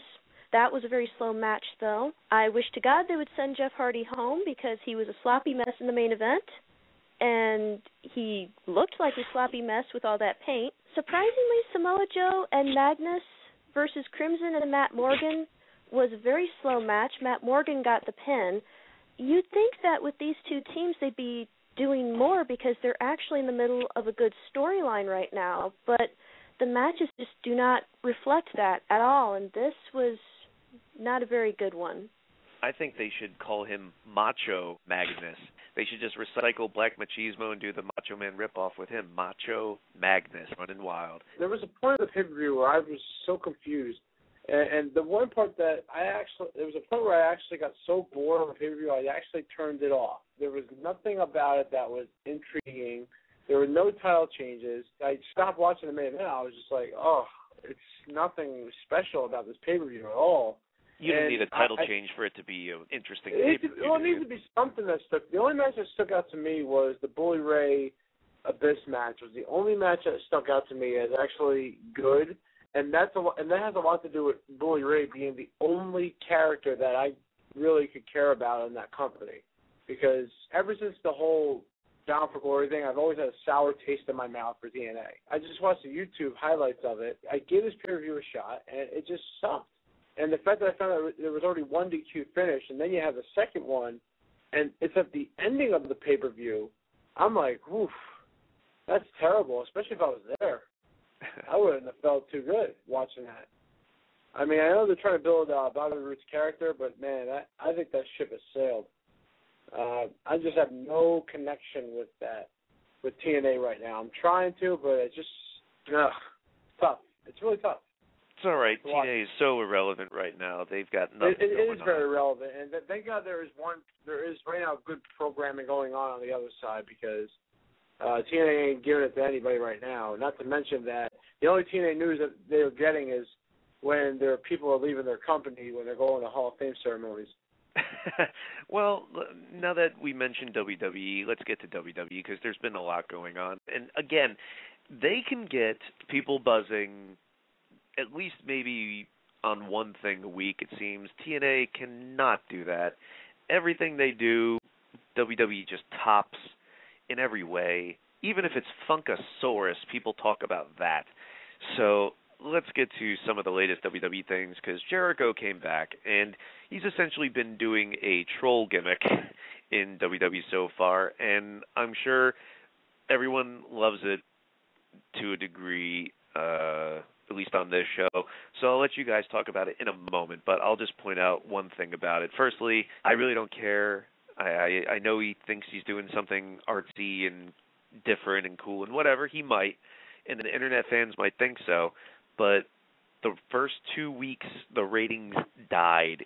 He lost like a combined 200,000 people in his 2 segments the first 2 weeks. So I guess it's way above the kids' heads, but the fans certainly don't seem to be catching on live in the arena, but the internet fans love it, and they describe it as meta. If you use the word meta to describe this, fuck you. When you're on a message board and you're talking about this is in canon and fourth wall and stuff, it just makes me think of every stereotype of a wrestling fan reading fucking comic books, talking about wrestling in between watching Star Trek, and it's meta. And it sounds like someone who's just like this slob behind a keyboard who's never done anything athletic in their life. Sorry, and I hate to be stereotypical, but I don't even know what meta means. So, and I think I'm fairly intelligent, but I don't know if it means self-aware or whatever the fuck they're trying to say with their comic book jargon. But if you describe the Jericho shit as meta, I don't want to fucking talk to you. But anyway, it seems like he's doing this parody of comebacks cool. Some people like it. The ratings don't necessarily reflect it at this point, but people seem to like it. So, Will Brooks, what do you think about Jericho's comeback and the shtick he's been doing the past couple weeks? He finally spoke last night. Well, first off, I got to tell you, it's meta, not meta. Well, it's meta. Just shows how ignorant I am. Excuse me. Is it like metaphysical or meta something else? And I'm actually, as you were describing, you don't know what it means. I actually just looked up on Wikipedia. It means to indicate a concept which is an abstraction from another concept used to complete or add to the latter. But anyway, I don't really care for whatever the hell that means. All I care about is I'm loving it. I love his whole side. I love how everybody in the crowd wants him to do something, and he does absolutely nothing. I love it. I didn't want him to do anything. I didn't want him to talk, and I got really pissed off last time when he did actually talk. Granted, it was only one line, and it was very vague and left you nothing. But I didn't care. I didn't want him to do shit. I don't want him to do anything until Royal Rumble. And in which case, I want him to do the bare minimum there. And then I don't want him to do anything. And I think it's awesome. I think it's a great thing he's doing. I think it's completely different than what everybody else has ever done. Usually, you don't want to be a heel. You go out there and insult the fans or something, or you do a run-in and beat up a fan favorite. No, he's doing something completely different, and I'm loving every second of it. I hope he doesn't do shit. And I've never said that about a wrestler in my entire life. I hope he does nothing. 90s Aid says, I'm an internet fan, and I still don't get what Jericho is doing. Let's see what you think, Wolva Fidesz, if your phone can survive it. Yeah, my phone's turning off during this episode. I think that Eric is trying to get me off the show, or it's Will Brooks because he's still pissed about Battle of the Wills. Helmeda. What was that? Nothing. Okay. I do love the Chris Jericho thing. I don't know why people are so upset. I would love to hear people calling right now and tell us why they don't like it and maybe they're not understanding what he's trying to do. I actually did like him speaking, and the only reason why I like him doing it is because he's trying to sell the Royal Rumble.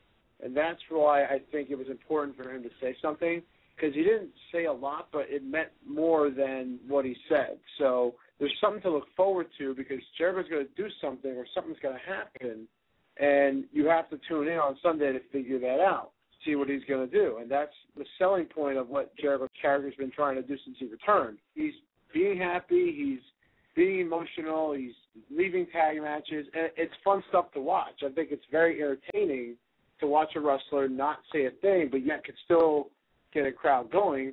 And at the end of the day, he's trying to make everybody hate him. That's really what he's trying to do. He's not trying to get the fans over it. The more fans that cheer him, the more they're actually hurting it, because he doesn't want the cheers. That's not the point. But you're going to want to boo him, and you want him to speak for 3 weeks, and he didn't say anything, just to get the heat, which I think it helped. And I think that in the Rumble, I think we'll see what he's been trying to do, and maybe he'll even win the Rumble. And for me, ripping all the internet fans, keep in mind that this is the host of a wrestling talk show on the internet. I think comic books are okay. I don't buy them all the time. Star Trek's okay. I'm not a Trekkie.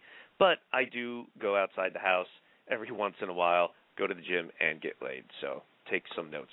Royce, I know you hate the internet, so what do you think? Yeah, it's like I don't get it. I mean, I get it, but it's like I don't get why people like it. I mean, first of all, the pre-debut vignettes that he had, like, what does this have to do with anything? What does any of that have to I know, like, what does any of that have to do with not talking? I mean, seriously, like, think about it. There are people on Superstars or just not even on TV, like, busting their ass, having, like, trying to have cool matches. And then Jericho just waltzes in and does nothing and gets 20 minutes of TV time? How does that even make sense? It's parody. But if Hogan did this, people would shit on it. If Russo wrote this, if people found out that Russo wrote this, people would shit on it. Just like with Punk last year. It's like, it's just because a certain person's doing it, it's automatically brilliant. It's revolutionary. The people don't get it. It's like, it's not working. It's obviously not working. It's not good. It's losing viewers. How can people say it's brilliant when it's losing viewers? This isn't This isn't NWO, which the people were into the bad guys and tuned in. This is like freaking Orton and SmackDown. It ain't working. And people still say, well, you should wait. I don't want to wait. We should have to wait. Brock didn't make us wait. The Rock didn't make us wait. Flair didn't make us wait. Hogan never made us wait. But Jericho, you have to wait.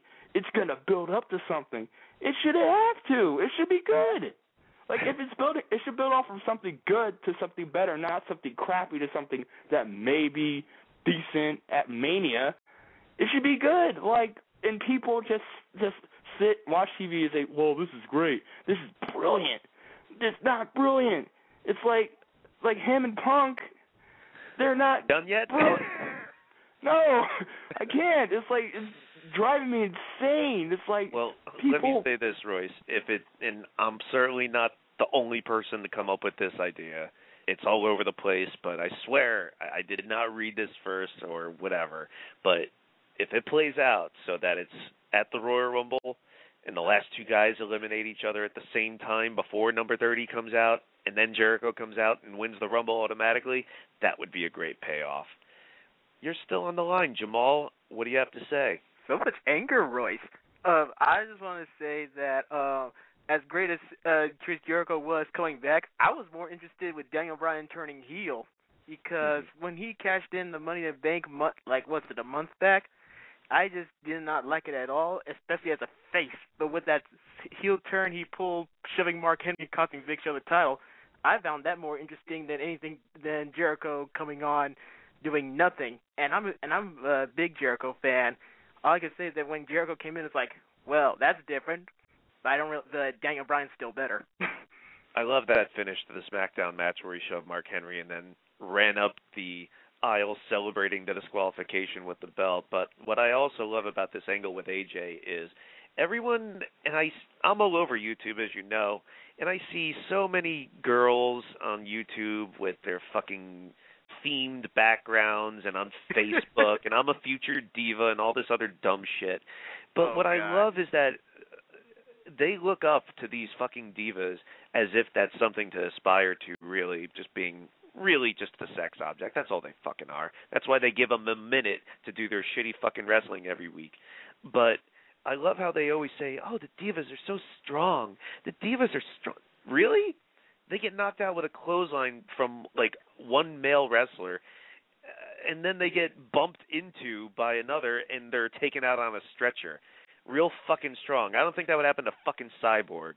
But anyway, that's what a real athlete looks like, not a fucking model they taught how to wrestle. I just want to respond to Royce real fast. You're really pissed off about Jericho, right? You're really pissed off what's going on right now. You do understand that he's a heel, right? You're supposed to be pissed off at him. Isn't that the whole fucking point?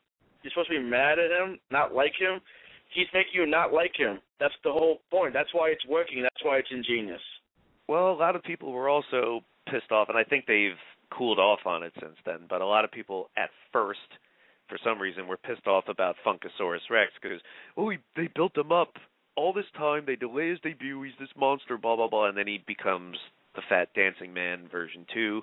They combine Rikishi and Flash Funk with Ernest the Cat Miller's theme music and give it to Brodus Clay. But I think people are enjoying it now. What'd you think, Will Brooks, of Funkasaurus? I was actually a little peeved because he did a question submission round, and he said that one of the questions was come up with a tag team, and I said Brodus Clay and Tyson Kidd will be a great tag team, a la Owen Hart and Yokozuna. So now that he's a Funkasaurus, it's not going to happen. So at first I was pissed, but I'm loving the character. I think it's funny. I love the fact they're using Ernest the Cat Miller's theme song because it's the best theme song of all time. I don't know if anybody knows this. He's channeling Dusty Rhodes. If you see him wiggle his ass like that, it totally reminds me of old school Dusty Rhodes, which makes me laugh even more. Is Brodus Clay black? I don't know what he is, actually. Because if he is, then it'd be taking it back from the white man. Because Dusty Rhodes ripped off all the shit from Rufus R. Jones. Anyway, yes, he did. If you look up Rufus R. Jones, you'd swear that it was some sort of soul transfer from him to Dusty.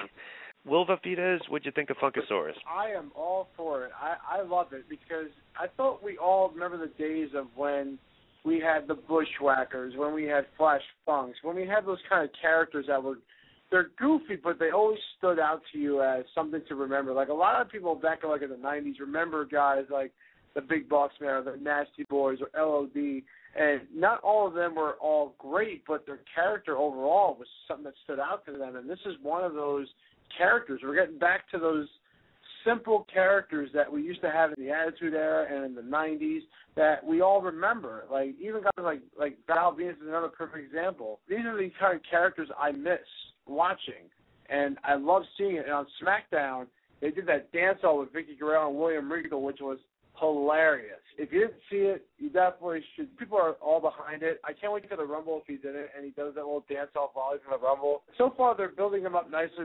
They're feeding him the jobbers, which they should do for a lot of new people. But eventually, he's going to have a serious match at some point, and that's when we will see if he stands out. I hope he does. I think he's doing a good job. So, Edge and the Four Horsemen were announced as not the first, Mil Mascaras was the first, but the next inductees to WWE's Hall of Fame.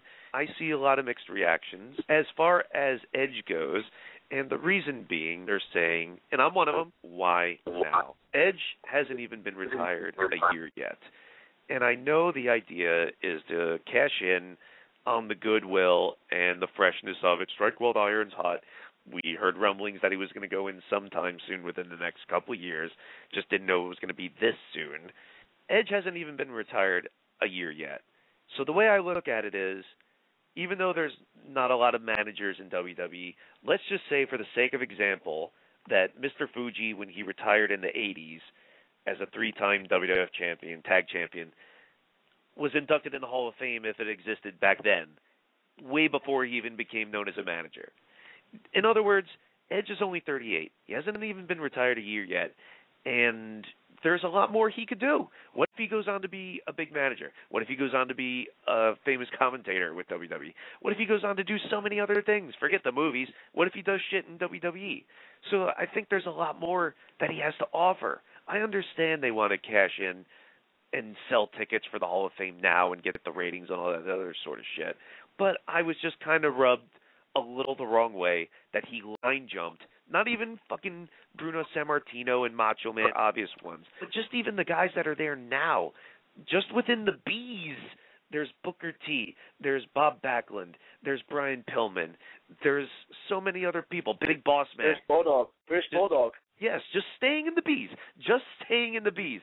This myth that WWE is running out of names to put in the Hall of Fame, bullshit. That's another B. But there's so many people, even just the idea, and these are two guys that are still on the roster in the company, the idea that Edge got in before Undertaker and Mick Foley, just, I can't process that. So I'm not saying Edge shouldn't be in the Hall of Fame. I'm just saying it just, okay, let me stop myself. I'm getting upset about a joke of a Hall of Fame in the first place. It's all inducted on the whim of Vince McMahon anyway. It's a fucking farce. Drew Carey's in it, and even as far as celebrities go, he shouldn't even be in before fucking Mike Tyson and Cyndi Lauper. So I don't know why I'm getting so upset about a fake Hall of Fame for a fake sport, but people want shit to be important. You use the words Hall of Fame, it's supposed to mean something. So I just kind of was a little put off by the timing of it. So what'd you think, Will Vafides? It was definitely shocking. That was the first one. A lot of people were hoping. Second, after Mil Mascaras. Yeah, okay, so second one, a lot of people thought Macho Man would be the one. It doesn't even look like that's might not even happening as of right now. I don't know. Right. We're still to wait. But, yeah, definitely a little surprising that he goes in now. Well, the rumor is that Yokozuna's next, right? And you know they have a one dead person limit. So if Yokozuna gets in, I think the likelihood, even in fucking Florida, of Macho Man being inducted goes down considerably. Yokozuna, though, is a good candidate. I would say that was definitely a good candidate to go in. Like I said, it is about a relationship with the company, your ill feelings towards it and everything. I mean, it's political, but that's every Hall of Fame, I think, in a way. Every Hall of Fame's got some political why some people aren't in it, like because of either drug-related problems or personal issues. I mean, it works different in sports. I mean, this is again sports entertainment. The entertainment part's the big difference here. Edge going in is fine. I'm not so upset with it. Mm-hmm. If he's going to be the headline, that would be a little weird to me. Again, this guy's career was cut short. Yeah, but he's not dead like Eddie. He's not dead, but he's not. And Eddie didn't even headline. Bret Hart did. I don't know if Edge is going to do it. I think the Horsemen might actually take that one this year. I don't know who's going to headline it, but it's still a good moment to watch. This is the year he's going in. He might not be doing wrestling anymore. He might not even be doing managing. Maybe he's doing other things that are just not related. Maybe he doesn't want to do managing. Maybe he doesn't want to do any of that stuff. Who knows? The only one that can answer that is Edge. It's good that he's going in. I'm still looking forward to it. I don't think everybody should be so upset. Obviously, you are. There are obviously a lot of candidates that need to go in. But then again, sometimes you have to blame the wrestler, too, like Warrior, Bruno, or Sammartino. They're refusing to go in. So sometimes you should be blaming the wrestler and not really blaming the company. Well, even with the people who refuse to go in, Mr. T is supposed to be another one, by the way. Even with the people who refuse to go in, there's still plenty of other older and worthier candidates, I think. And I'm not saying Edge is unworthy. I'm just questioning the timing. I agree. Like, I maybe it's a little too soon. If it were 2 years, I don't think anyone really would have complained too much. It's not like everybody was really clamming, oh, Edge deserves to be in the Hall of Fame. Why are they wasting so much time? I don't think anyone really would have complained. But the only thing I actually have a problem with, why do people care that the whole four horsemen are going in the Hall of Fame and Ric Flair's getting inducted twice? What's the big deal? I mean, in the Rockhold Hall of Fame, there are guys who've been inducted multiple times, like Michael Jackson with those Jackson 5 and his solo career. McCartney's in 4 times, I think. Yeah, Paul McCartney with, solo and Beatles. And Eric Clapton's probably being inducted at least 3 times right now with Cream and his solo career. Probably was another band he was in. I mean, so it doesn't bother me he's inducted twice. If you deserve it, you deserve it. So they want to put the Hart Foundation tag team in there in the Hall of Fame. I mean, if Bret Hart goes in twice, no one's going to bitch and moan. Right, you know? And the people who are so hung up on the fact that Ric Flair is going in twice, first of all, there's a lot of fucking ignorance going on in our Facebook group page right now, and I know part of it's my fault for essentially opening the gates to a degree, but still, just some of this shit has really boggled my mind, and this isn't one of them, but one person said something like they're really surprised or they're shocked, and I know that's probably because Ric Flair's in TNA. Cute. But I said, what's so surprising about this? I'd be surprised if it was fucking Max Moon, but one of the greatest wrestlers of all time. No. If anybody should go in twice, it should be Ric Flair. And Bret Hart for the Hart Foundation, like you said. Hogan for the NWO. There's so many other examples of Triple H is going to be in at least twice. You know that. Between DX and his singles run. So, Evolution. Right. That's why I said at least twice. But, yeah, it doesn't surprise me. Firstly, with the Horsemen, obviously they made it a point that they're only inducting this version with Barry Windham. Fuck you, Ole. But what about Paul Wilmer? Right. So, yes, it's only this version. And I don't know what set me off about this one. But what really pissed me off is, and it's nothing to do with the worthiness of them. Go right ahead. But it's just the fans' reaction to it. Because there's so many fans in the world, not just relegated to this show, this YouTube channel, this group, this whatever, but there's so many fans who only know WWF, and that's it. And maybe that's fine for them. That's all they want to do. When we have people on the show and we put the graphics up there that say, I've been watching wrestling 22 years, 25 years, whatever, well, it doesn't say how you've been doing your wrestling viewing. Myself, I just couldn't imagine being content for just what's fed to me on TV, what's told to me, and that's it. I want to learn. I want to know what's out there. I want to learn reality, what actually happened, and maybe what's going on somewhere else in the world, or what happened in another company. But what really pisses me off, and it's just this fucking ignorance, they don't even know the history of their own favorite promotion. Like, they only watch WWF, and they only know what they've been told from a certain point of view. It just blows my mind how much history is rewritten and becomes fact within their own company. That's just one thing. But then this response to the Horsemen induction. Okay, great. Horsemen deserve to be in there. Awesome. But then people are coming out with like, yay, the Horsemen, respect, blah, blah, blah. And I don't know why it bugs me, but there's so many people, positive or negative, who may say something about the Horsemen and just don't know what the fuck they're talking about. And it just bugs me because I tweeted something out recently that Jay Briscoe retweeted. I guess he liked it. And I've never asked Cornette this myself, but it's something that it's been in my head. I'd love to ask him sometime if I remember. But back to the Cornette question after this. What I was going to say was there are fans out there who are like just WWF fans. Brett's one of them if you're listening. They have this warped impression of someone who may have been wrestling, let's say, 20 years or whatever, like Lex Luger did. And they only know the 1 or 2 shitty years they have in the WWF. And that's their whole impression of him. Oh, he wasn't that good. Goldberg sucked. Vader wasn't that good. Steiners, they have no fucking clue how great the Steiners were before they were in the WWF. And it just bugs me that, like, I wanted to ask Cornette, like, how does it feel knowing that you're, like, one of the most famous wrestling managers of all time? You had this long career in so many different places, and big places, too. But there's a whole section of people, whether it's demographics as far as age or region of the country or whatever, that only know you for like the 2 years you managed Yokozuna and the Heavenly Bodies, maybe. Ignorance just fucking bothers me, and it just, when I'm hearing that sort of stuff, I know that these people, their whole impression of the Four Horsemen is like maybe some Nitro matches at best. And it just bugged me. Even if they were saying something nice, like, yay, the Horsemen, they deserve it. It's got no fucking basis on that whatsoever, outside of some clips that WWE shows you on Monday night beforehand. And it just bugged me. So I was just in a really bad mood that week. I don't know. Maybe it set me off, but at least it got a whole shitload of followers on Twitter as a result because Jay Briscoe retweeted it. Not only Ronda Rousey, speaking of Twitter, but Punk Ass from Tap Out is following us now. One more thing about the Horsemen going in the Hall of Fame. I know you're going to be pissed by me saying this, but thank God it's not the Mongo McMichael version. You're only saying that to troll me anyway, so I understand. Basically, yeah.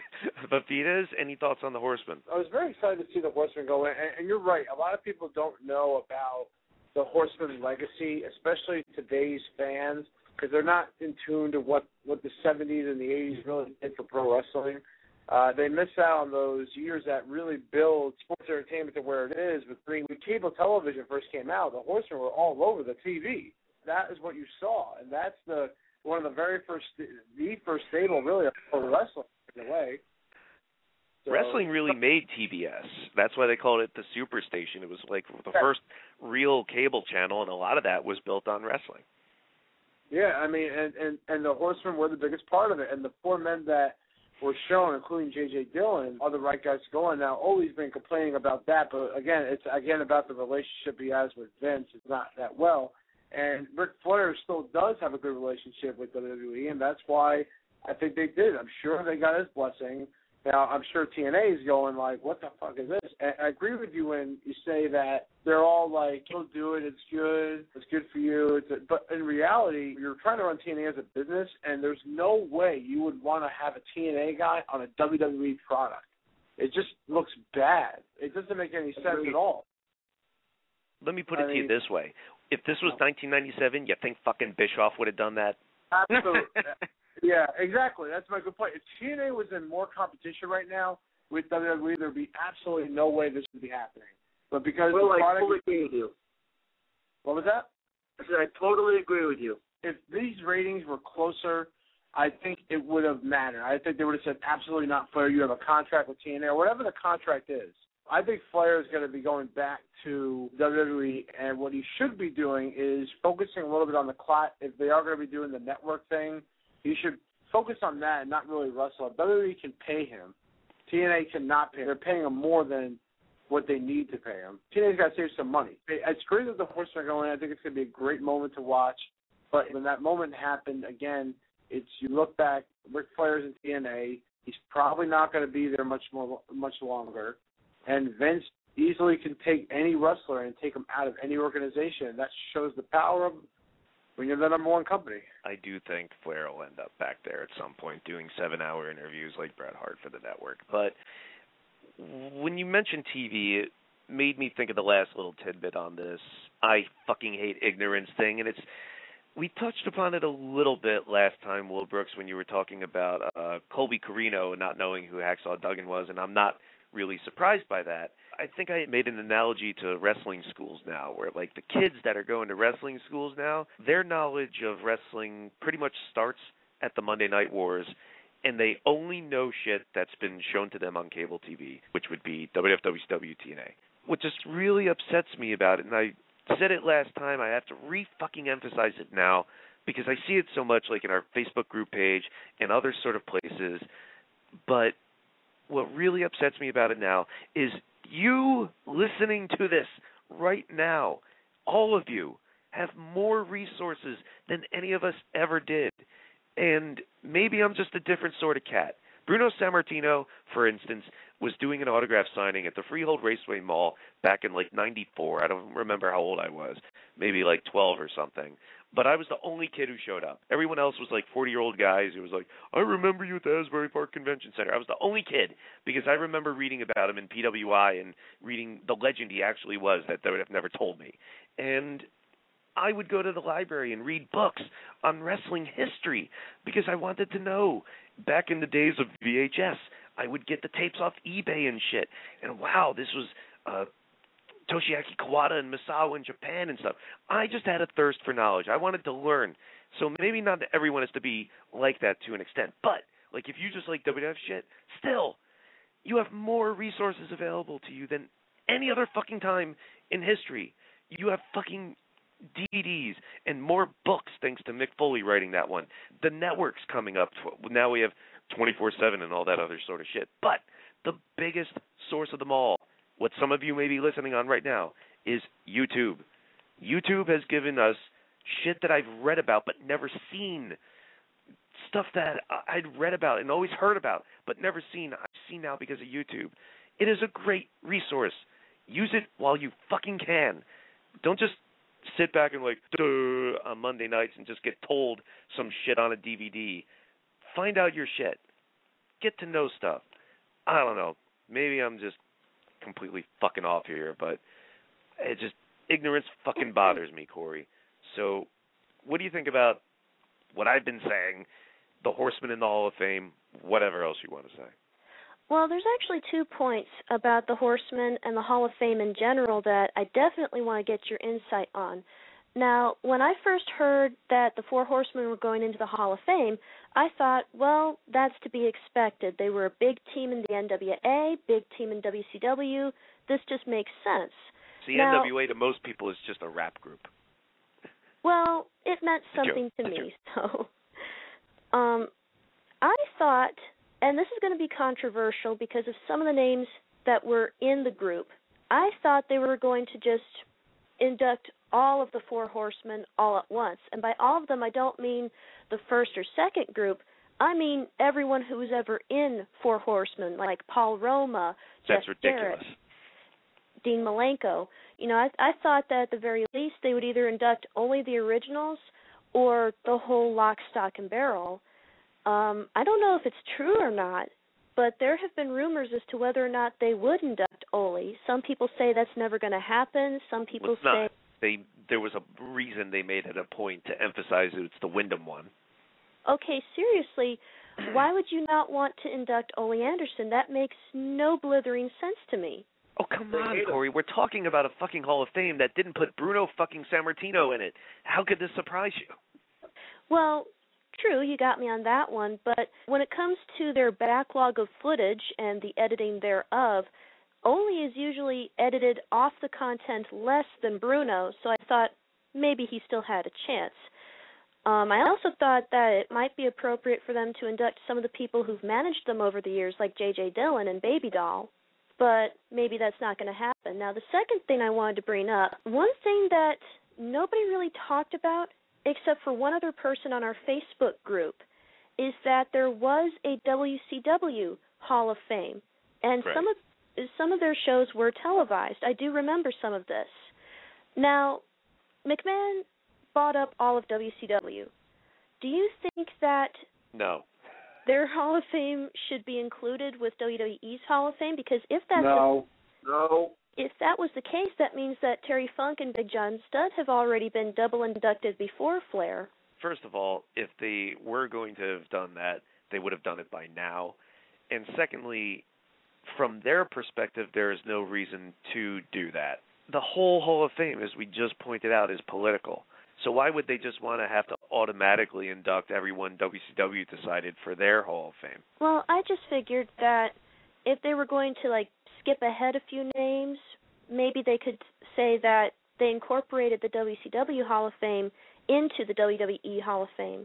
It's a radical concept, but nothing unlike what they did with the title belts. Yeah, but then they have to lose out on actually bringing out the Funks and getting them inducted, bringing out anybody else. Harley Race was in there. They would lose out on a lot of stuff, too, so there was no way they were going to do that. Jamal, you're still on. What do you have to say, man? Regarding Horsemen, I am sorry, Eric. I'm pretty sure I'm one of the people who don't do the research. However, in my defense... Yes, you are. Yes, I am. However, in my defense, I have bothered going on Wikipedia and looking at the Four Horsemen. And Wikipedia, the great source of information that's never wrong or edited. Yes. Hey, it was better than nothing. I just straight up, I was impressed just when I read that they were the first ever major four-man stable. That's what impressed me. So WWE getting them in the Hall of Fame, that's interesting. My big annoyance for me is everyone saying that Edge getting the Hall of Fame first before the Horsemen is like, it's WWE. What do you expect? They've had Eddie Guerrero come in right after his death. They have this guy come in. They inducted HBK. They inducted Ric Flair, and they inducted Edge. It does not faze me. It's WWE stupidity. Unless you're in charge of the company, there's no way of correcting it. Unless you have a very good influence with Vince McMahon, there's no way of correcting it. So vote with your wallet. Imagine if nobody bought tickets. Then that would send a fucking message. But that's certainly not going to happen. Justin in Eagle, Wisconsin, you are on. I think we're going to get some pretty good breakout stars in 2012, especially in ROH with Unbreakable Michael Elgin. Honestly, I think he's like ROH's answer to Brock Lesnar. This guy is just insanely strong. He can be like that monster champion ROH has been looking for since Samoa Joe left. Und? All right, typing now. All right. Jeremy, New York, you're back on. To go to the Hall of Fame thing with Edge, I think the reason that they do these like recent inductions, whether or not a guy is retired after maybe not so many months, is kind of to keep, because they're trying to do that whole youth movement and everything. I think that's the whole, they're trying to keep some people that a lot of the younger fans will recognize. I think that's really the only reason why they do those right off the bat, like Edge. I think Shawn ticket Michaels. Money would be a big reason, but so that you're is also saying too, yeah. Right, but you're saying that while Edge is still fresh in people's minds, this audience, it's a way of moving the eras along. Yeah. Mm-hmm. It's kind of to keep that. And I have a Rumble prediction, and it could go a couple of different ways. If Ziggler does not win the title, he could be re-entered into the Rumble like they did last year with him and Randy Orton. He could possibly win it because he seems like the real like top person to win right now, it seems, besides maybe Sheamus. Well, the Jericho thing I said before, if they're going to do Punk and Jericho at WrestleMania, that would set it up perfectly. And that I know it would, but okay. Yeah. But it's hard to say. It would be nice if Jericho did win it, but it would just seem way too obvious. But it would be a great main event, nonetheless. Well, it wouldn't be the main event. It's going to be Rock and Cena anyway. But I think if Jericho does come out and win without doing anything, no one's left in the ring, it's a great finish because they haven't done it before, so it's new. And they could easily send the people home happy, quote unquote, because I know they want to do shit like have a big elimination last, or that other year, several years back, where Undertaker and Michaels went at it for like 10 minutes. So I know they want to have a big finish, so they could easily just have a verbal thing with Punk coming out afterwards. So I think they could make up for the inaction of Jericho winning in that scenario. But as you were saying, it would be different. Like, I think it'd be cool too if I ever saw, like, say the Money in the Bank pay-per-view, somebody cashes in, and then somebody cashes in right after them. Since they're doing that whole Super Show, everybody's on Raw, so it doesn't matter at that point. That'd be a kind of big change of events because they haven't done something like that before. But I think other than, like, Jericho, possibly Ziggler if he didn't win the title, which they might do, which would be great because he deserves it. He's been on a roll lately. I think he's ready. Yeah, he's definitely got the look. He's got the in-ring, good on the mic. He's got it all. So, but other than that, all I can see is either Jericho, maybe Sheamus. He's like really the only other person I can see that they've been kind of building towards that, but haven't really made that. I call him the black horse in this scenario, but he'd be the white horse, wouldn't he? Yeah. But who knows? Who knows what will happen? Well, we're going to go to one more call for the night in overtime here, and that is you, Ben, in Austin, Texas. What do you have to say? Ben, hello. Wakey, wakey, hands off, snakey. Well, that's where my hand was. But anyway, I guess we're going to wrap it up here. Any Royal Rumble predictions, Will Brooks? It's either going to be Randy Orton or Jericho. I don't think they're going to have Dolph Ziggler lose and then win the Royal Rumble. It's going to be kind of like defeating the whole purpose. So, one of them two guys. Looks like Orton's going to take it. All or right. Wade Barrett. That'd be cool. I'm really curious to see what happens with John Cena and Kane as well. I'm kind of curious if what we're going to see besides that really strange, weird look that John Cena gave us on Raw this week. Maybe he'll bring that right back out. So I am curious. I think a lot of the single matches for the Rumble are also as important as the Rumble itself, because with Kane and Cena, people aren't even talking about Cena even being like involved in the Rumble. He doesn't have to be, obviously. Well, they've practically made the undercard more interesting because they haven't announced the fucking participants for the Rumble. Which I think makes it better, because then we're going to have Mick Foley in the Rumble. I think CM Punk is going to win that match, and I think Ziggler and Foley are going to have something going on, because I think their interaction was very good. I do see Jericho possibly winning only because of this build of what he's trying to do. It's either one or two things. Either he's going to screw CM Punk out of the belt, or it's going to be something like your scenario that you brought up where Jericho could easily sneak in there. But I think Orton's going to be number 30 just because I think he'll be the biggest surprise, and I think everyone will be waiting for him. So maybe Jericho will come in at 29, everyone's eliminated themselves, he thinks he's won, and then Orton's the number 30 or something. Yes, I could definitely see that being a really great finish for the Rumble. It's a good surprise. It's good for the town. The place will explode. And I think this Rumble has been built up the best, and I think the reason why is because of the amount of time that we've had to build up to this show. We've had, 5 weeks, 6 weeks of build-up for the Rumble. Yeah, so they didn't do 2 pay-per-views in 1 month for a change. Yeah. I mean, you look at it like that's a lot of time. That's like kind of like going back to the old school days of where we would have to wait a couple of months before even we saw the ending result of something. So that's why I think that it's good. This Rumble is going to be really, really important, and I hope that people will actually spend their money or go to a hot zone and actually watch it, not stream it. I think this one's actually worth definitely buying. And this is the road to WrestleMania. This could be one of the biggest WrestleMania in the last 10 years. Can you believe it's been a year since you did that blog from the TD Bank Arena already? Oh, my God. That was – I even said that the other day to my girlfriend. I was like, I cannot believe it's been a year since I've done that blog. And even that Rumble was even really good with the 40-man Rumble and the CM Punk Daniel Bryan starting off and then the Hornswoggle. It was actually a good Rumble. And the whole Santino thing, because that got me going. First thing out of your mouth should have been Nash. Yeah, and Nash and coming out. That was just it's a great experience. If you never have gone to a Royal Rumble, you should definitely go to one. I went to my first one last year. It's definitely one that you want to do. The countdown's fun to do. It's just fun. Like, it's just a fun show to go to. That's just one I've been. I don't know if anybody else has been to one, but you should definitely go to one. I went to the one in 2004 at Wachovia in Philadelphia that nobody won. But yes. That was the Batista one. As much criticism as I've read, and it seems to be the general sentiment of how shitty Raw's been the past couple of weeks, give WWE credit for at least one thing.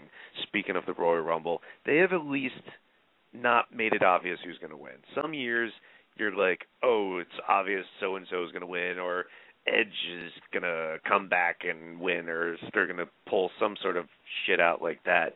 This year, it seems like there are a whole troop of people who could possibly win. So at least there's that intrigue there. I agree with that, actually. I think this year is also good, too. Like last year, Alberto Del Rio was a pretty obvious choice.